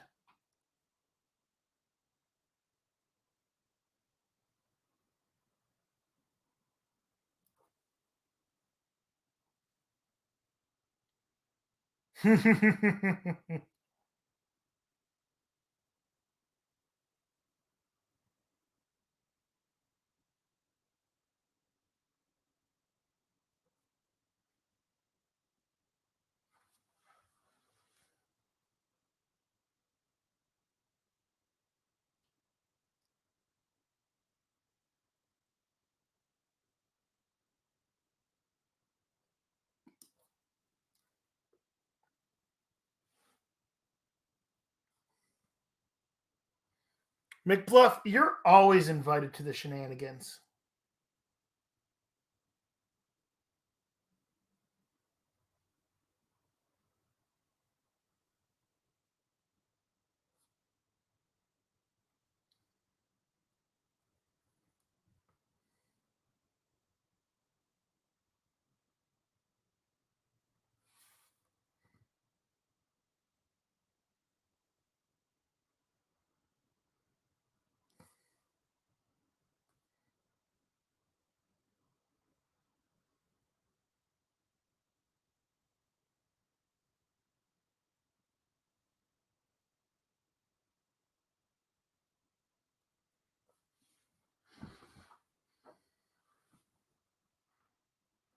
Well, you walked away. I mean, I have no way to reach out to you and say, hey, shenanigans, shenanigans, if you walk away.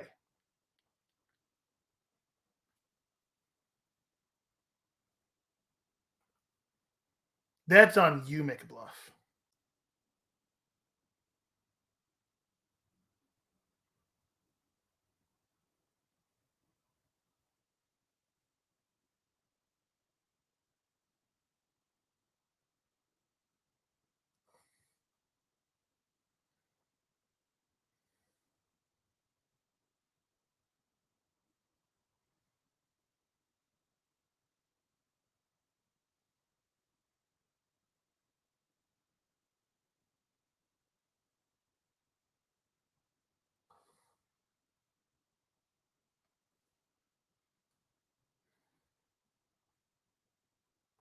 Or do we?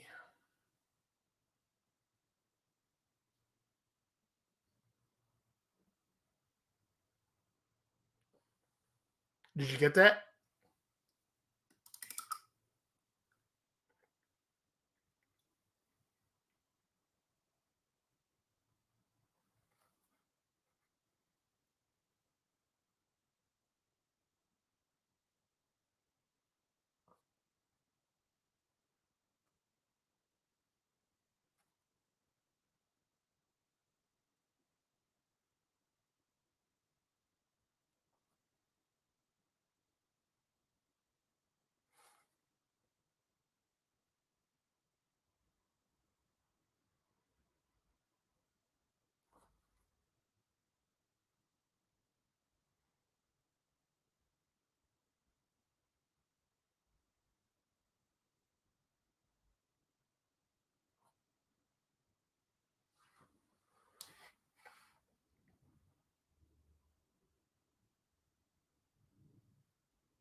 So, because it wouldn't be, my stream if I didn't, at some point along the line make Play Weird hungry.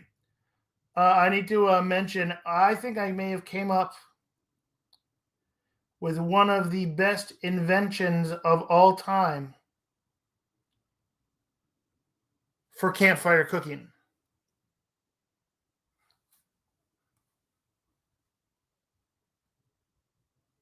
And we, got to test run it this weekend. And oh my God, it was amazing.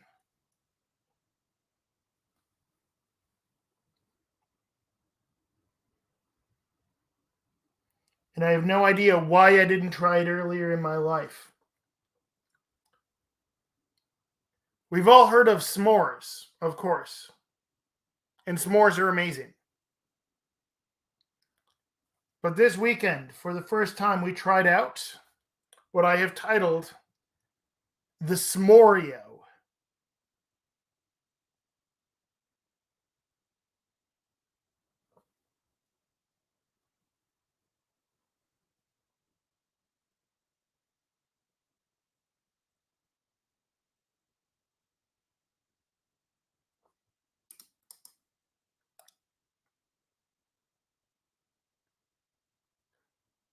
Well, there's no sless but the S'morio. Yes, yes, it is it is s'mores where you replace one of the graham crackers with an Oreo.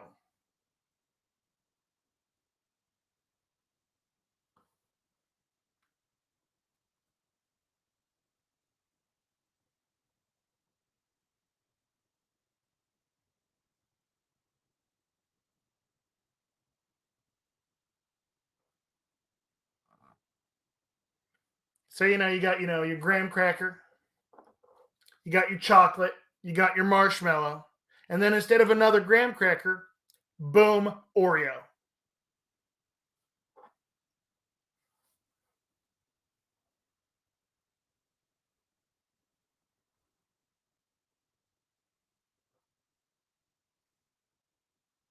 Try it out,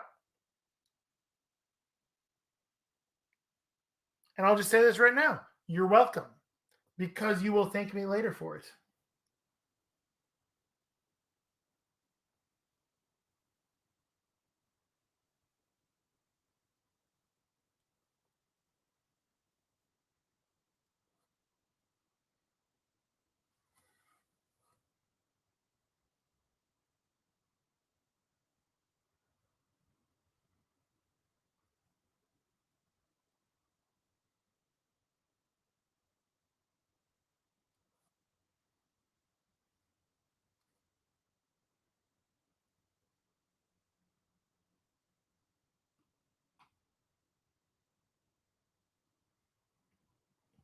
Plus, quite frankly, it's got the. I mean, s'mores, s'morio. It's like it was made to be.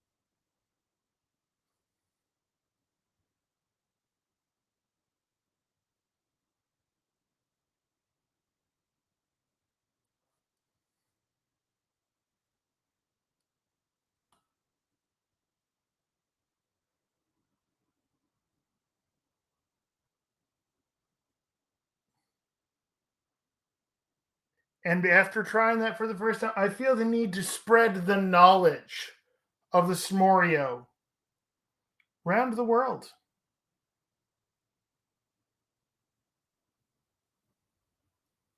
And you will always remember where you were when you first heard the good news of the s'morio. It was right here, today, November the 8th, 2021, live on the Play Wyrd stream. And I'm glad you could all be part of this, momentous occasion.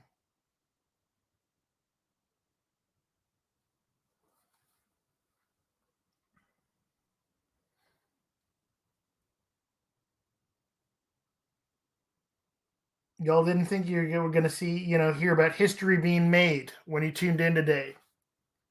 But you did. You were a part of it.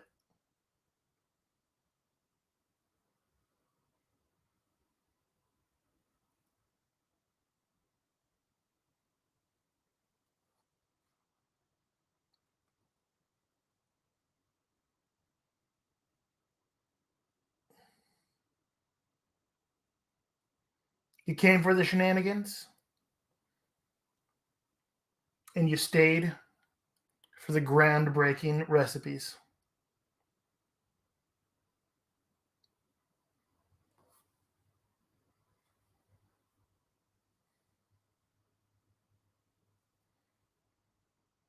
Also, terrible puns.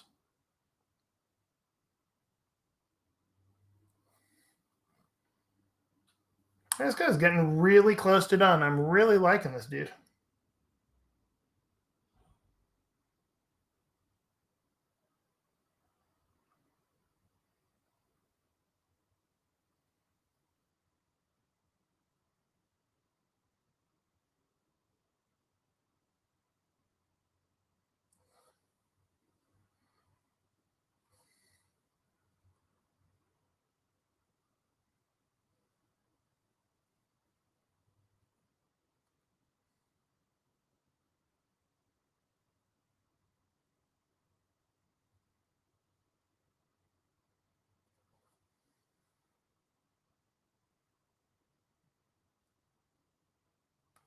Exactly. You come for came for the painting, stayed for the shenanigans.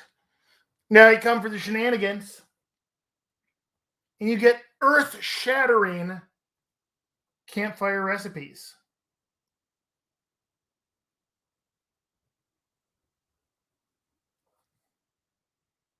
And I'm not going to lie, I came up with that entire idea because of the name. Because quite frankly, S'morio sounds awesome. But when I told my wife about it, because my wife loves Oreos, my wife loves s'mores. When I told her about my idea for the S'morio, she gave me a look that I'm far too familiar with. The really, Doug, really.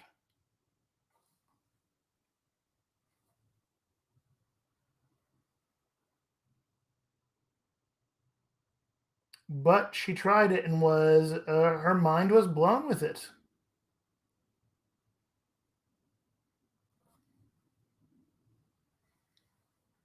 And let's be honest, you've seen the shenanigans I pull on here, so you should of course be well aware that I frequently get the really, Doug look.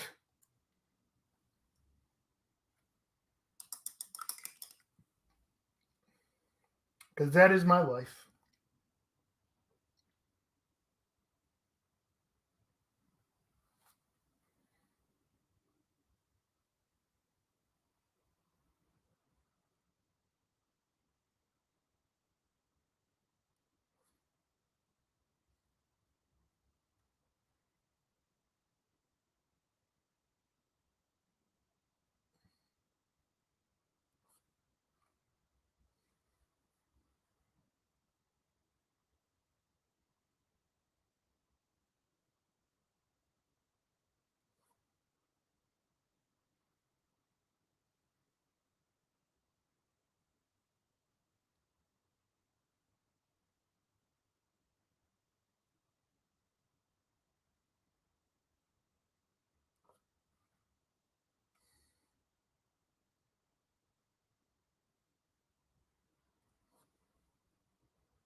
So now something awesome that if you haven't had a chance to watch it yet, a TV show I've been really enjoying. Because I random brain here must talk about things. If you haven't watched it yet, show I've really been enjoying is The Only Murders in the Building on Hulu. It's got Steve Martin and Martin Short and Selena Gomez. And it is So wonderful. It's my favorite thing. One of my favorite things right now.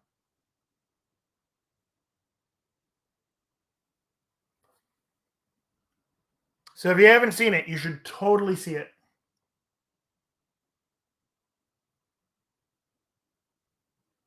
I think I got like 4 episodes left.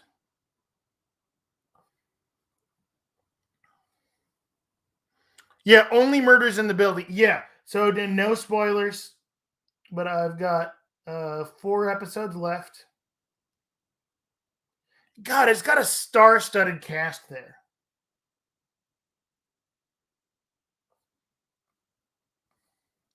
Have you seen that? Oh yeah, you've seen it, Haunted. Yeah, it's one of those things where I'm like, what? Our friends recommended it to us. I'm like, okay, yeah, I enjoy a good murder mystery, and it's a murder mystery, but it's also just got such great comedy to it. I mean, Steve Martin and Martin Short are national treasures.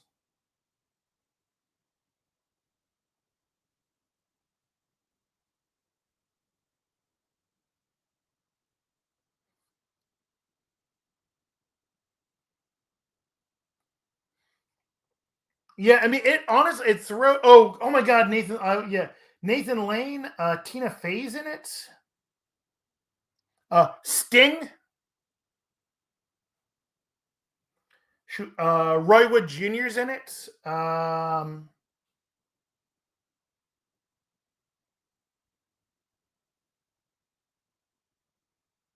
so many good people are in it. So absolutely fantastic. Absolutely a fantastic show. Go watch it.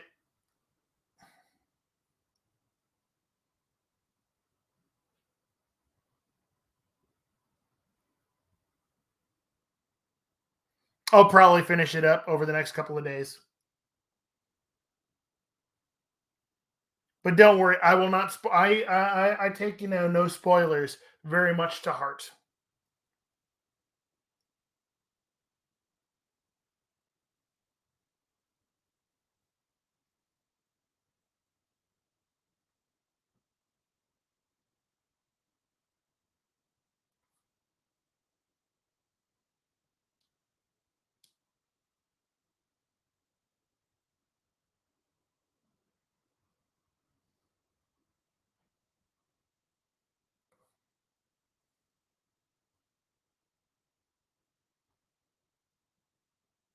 But Haunted, I'll let you know when I'm done with it.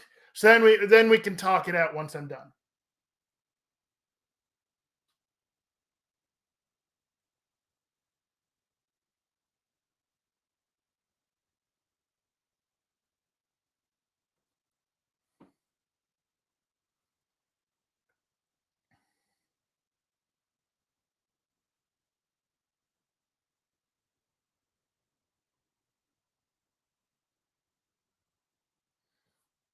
Of course, then the other show that I am loving right now, and yeah, not ashamed to say this, I love the Great British Bake Off.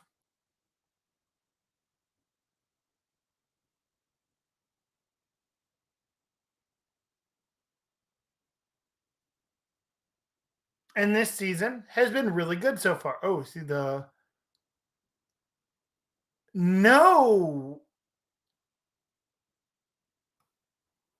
Oh, is it? I love, love, love the Great British Bake Off.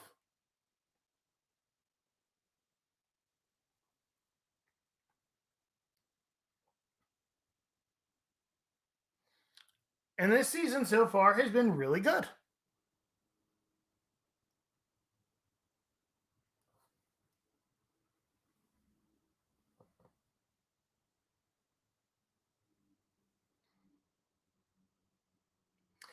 Yeah, I'm not normally a fan of reality shows either.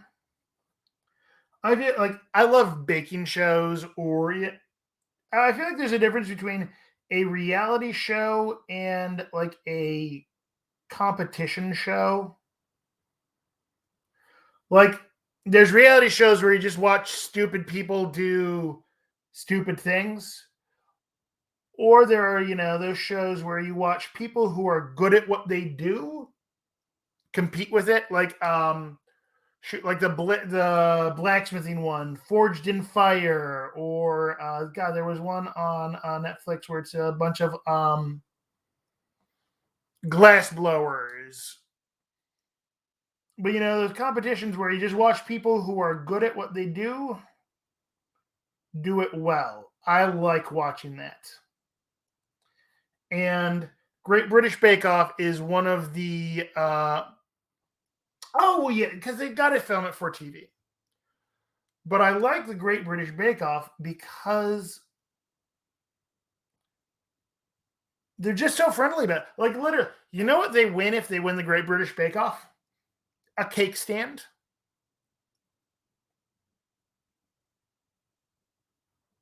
There's no money involved.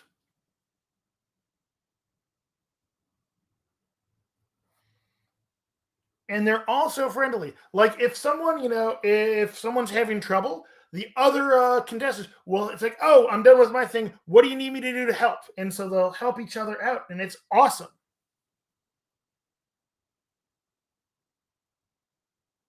So I like that.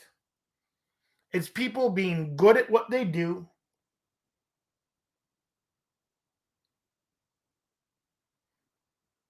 and being friendly. And the current the current season is only the second season I've actually watched as it was airing. Every other time I've just, it's already been done, and I was binging it after the fact. So I enjoy being able to see it as it's live. But what was it? Blade Runner animation on Adult Swim. Ooh. Like, do you know where they're setting it? Like, is it before or after, like, Blade Runner 2049?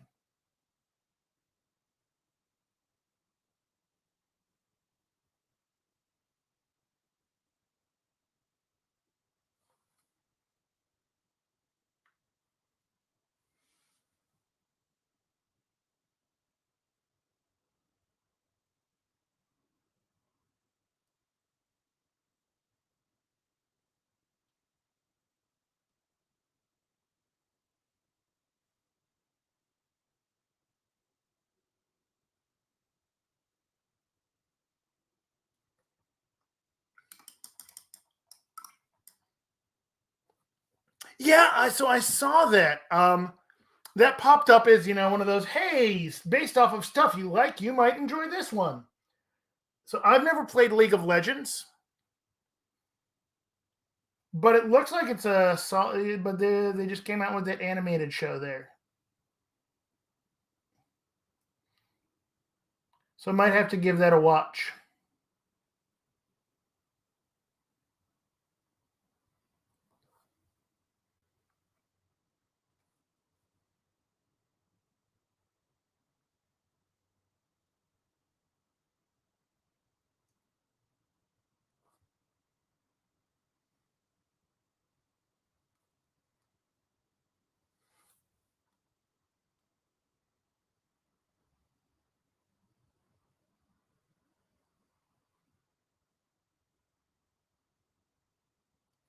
Yeah. Speaking, I love animated shows. Um, and let's see, the one that I got to go back and watch. There was that Witcher Nightmare of the Wolf. I need to give that one a watch because that's supposed to be good.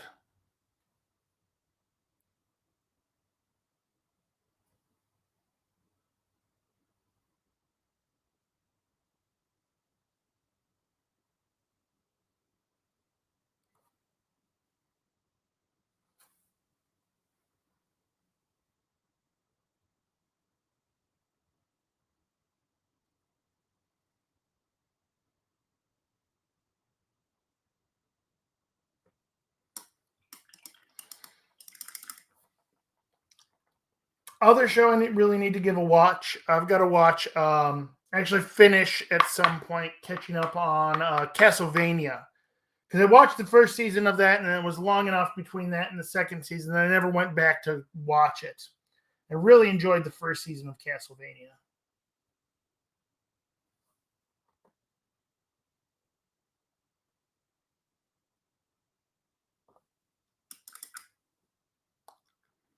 Yeah, it was surprisingly graphic for a cartoon.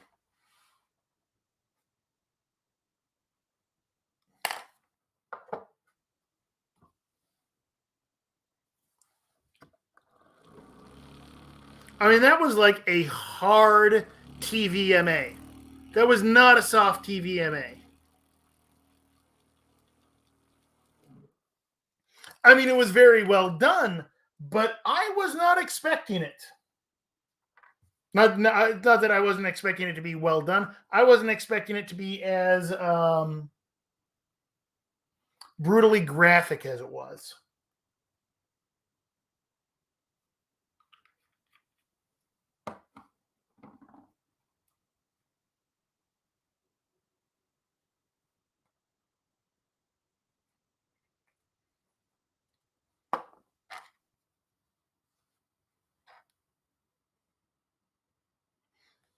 Why do I know the name Warren Ellis?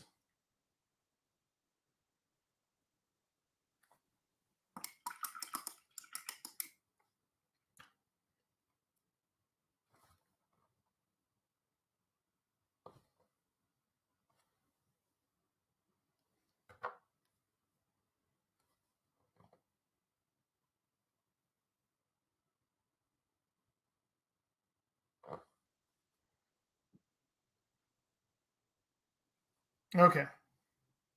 Yeah, because watching the first season, I was like, man, there's some Quentin Tarantino stuff going on here.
So, Sypha, is that the mage?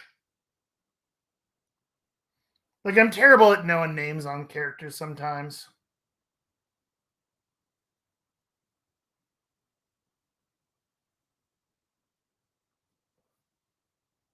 Yeah. Um, I think season one ends right around when they meet Alucard.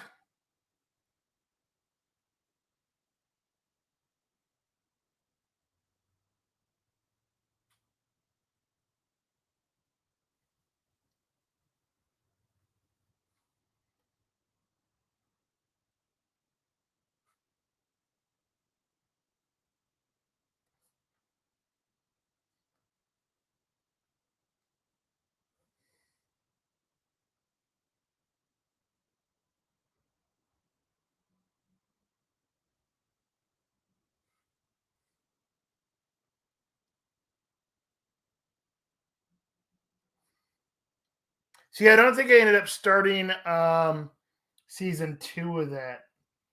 But man, that's one of those times where I'm like, oh wait, this guy, the main character, Dracula is the bad guy. He kind of has got a point.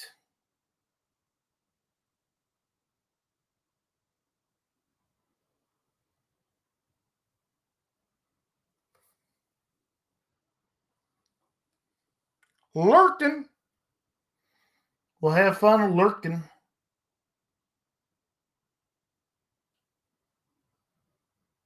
I'll be here. You know, I'm at the point where it's really just getting down to the God, I feel like I'm on a roll with this guy. I'm loving.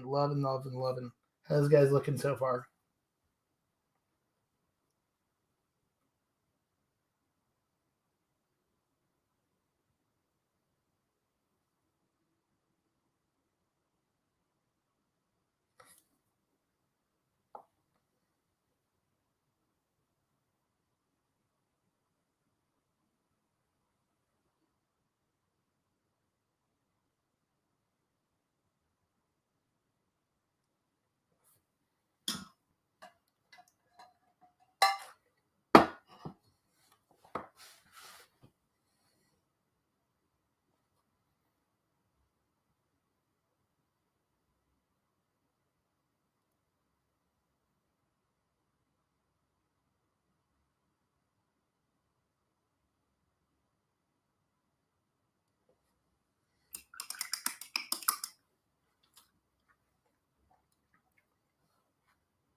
So we were talking earlier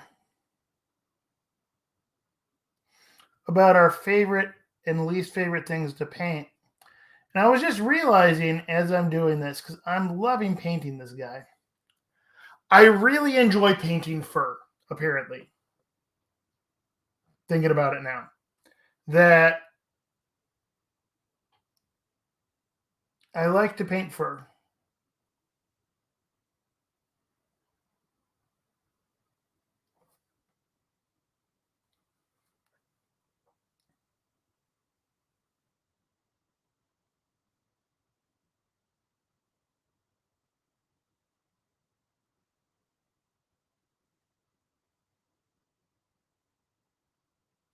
And that well, I'll start out of doing fur as you saw early. If you were here earlier when I started out, I start it with a dry brush, which is kind of the standard way to do it.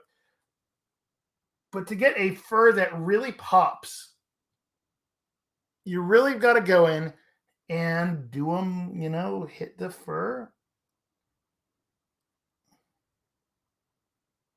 The fur texture, one strand at a time. And then sometimes you go in there and you actually add in a few strokes, almost freehanding in over large flat areas, some fur that isn't there or that isn't sculpted. I really enjoy how good fur can look when you do it right. It's good fun. So I think that's one of my other favorite things to do. Necroing the conversation from like an hour and a half ago.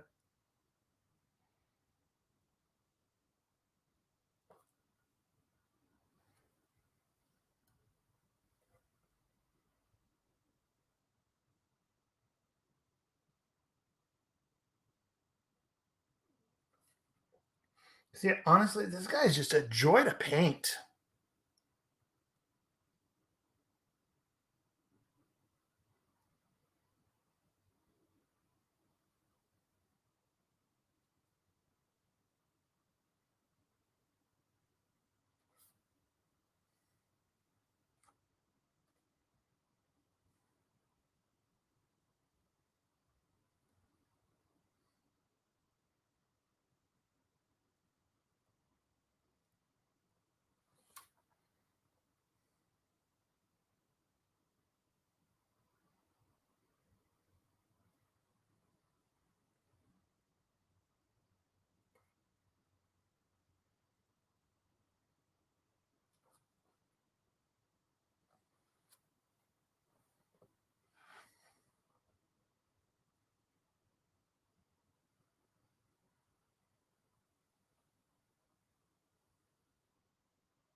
Let's grab a little swig of my water.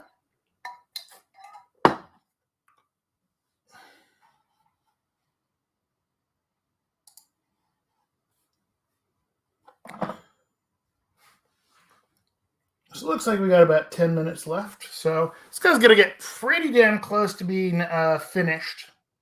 Apart from, the basing for him.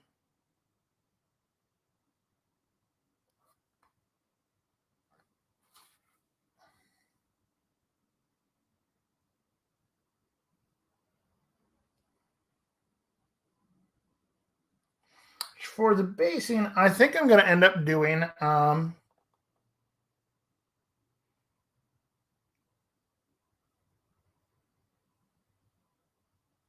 so if you go to my Instagram, I've got pictures of the Malosaurus Rex.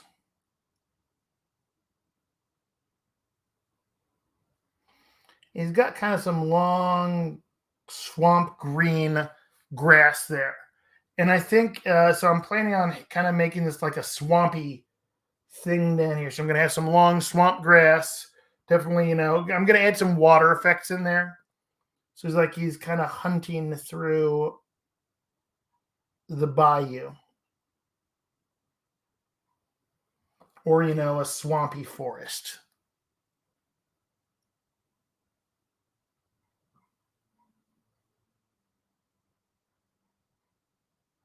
Looking for my Thanksgiving turkey.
Used.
So, Kimberly, who do we have painting tomorrow? Since we're getting towards the end of my stream here, wanted to double check who is painting tomorrow because I don't know off the top of my head.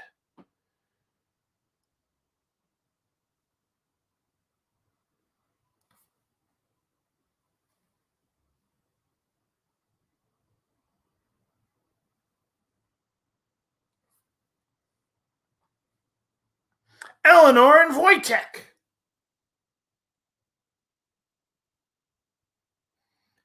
Excellent. So yeah, I'm assuming Eleanor is in the morning. Then we've got Wojtek in the afternoon.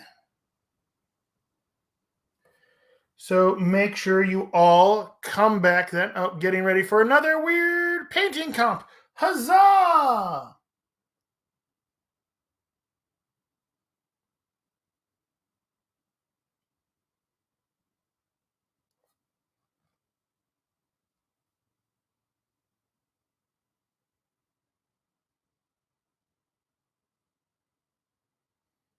If you have not gone and checked out the entries for the Rotten Harvest, when does voting on that close?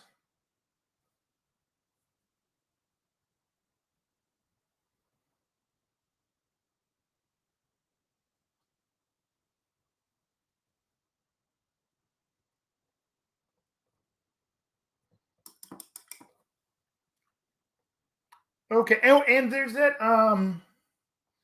drawing page. When is the drawing page due? Because yeah, I was busy. I didn't think to, take this and color this by the campfire. When is this due, Kimberly?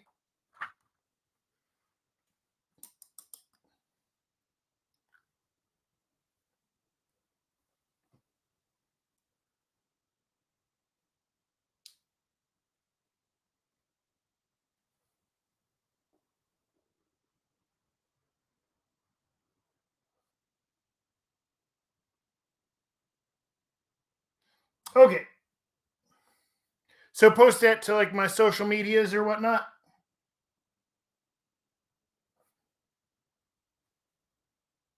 Okay. Hey, speaking of my social medias,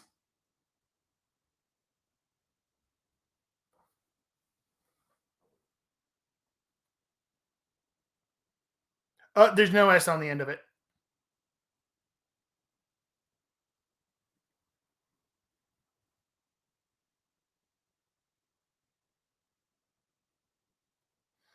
Thank you so much for that. Yeah, so this is what did a bunch of work on, got this guy started, did the metal on him, put the first coat of the metal on her. But then we're going and doing the detailing on him here. And so this guy is mostly done at this point. I've got to go. I've got a few little details left to go over on him here. Um, got to go add a little bit more depth on the eye patch and hit, kind of the edge highlights on the metallics. And his boots need a little bit of stuff. Actually, I'm going to do some boot work now.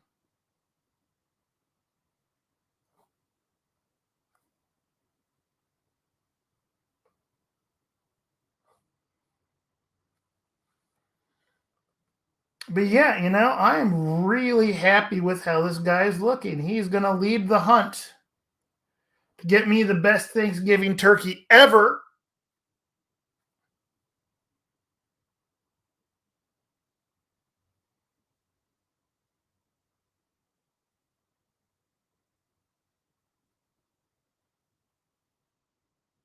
I'm really happy with how this guy's looking.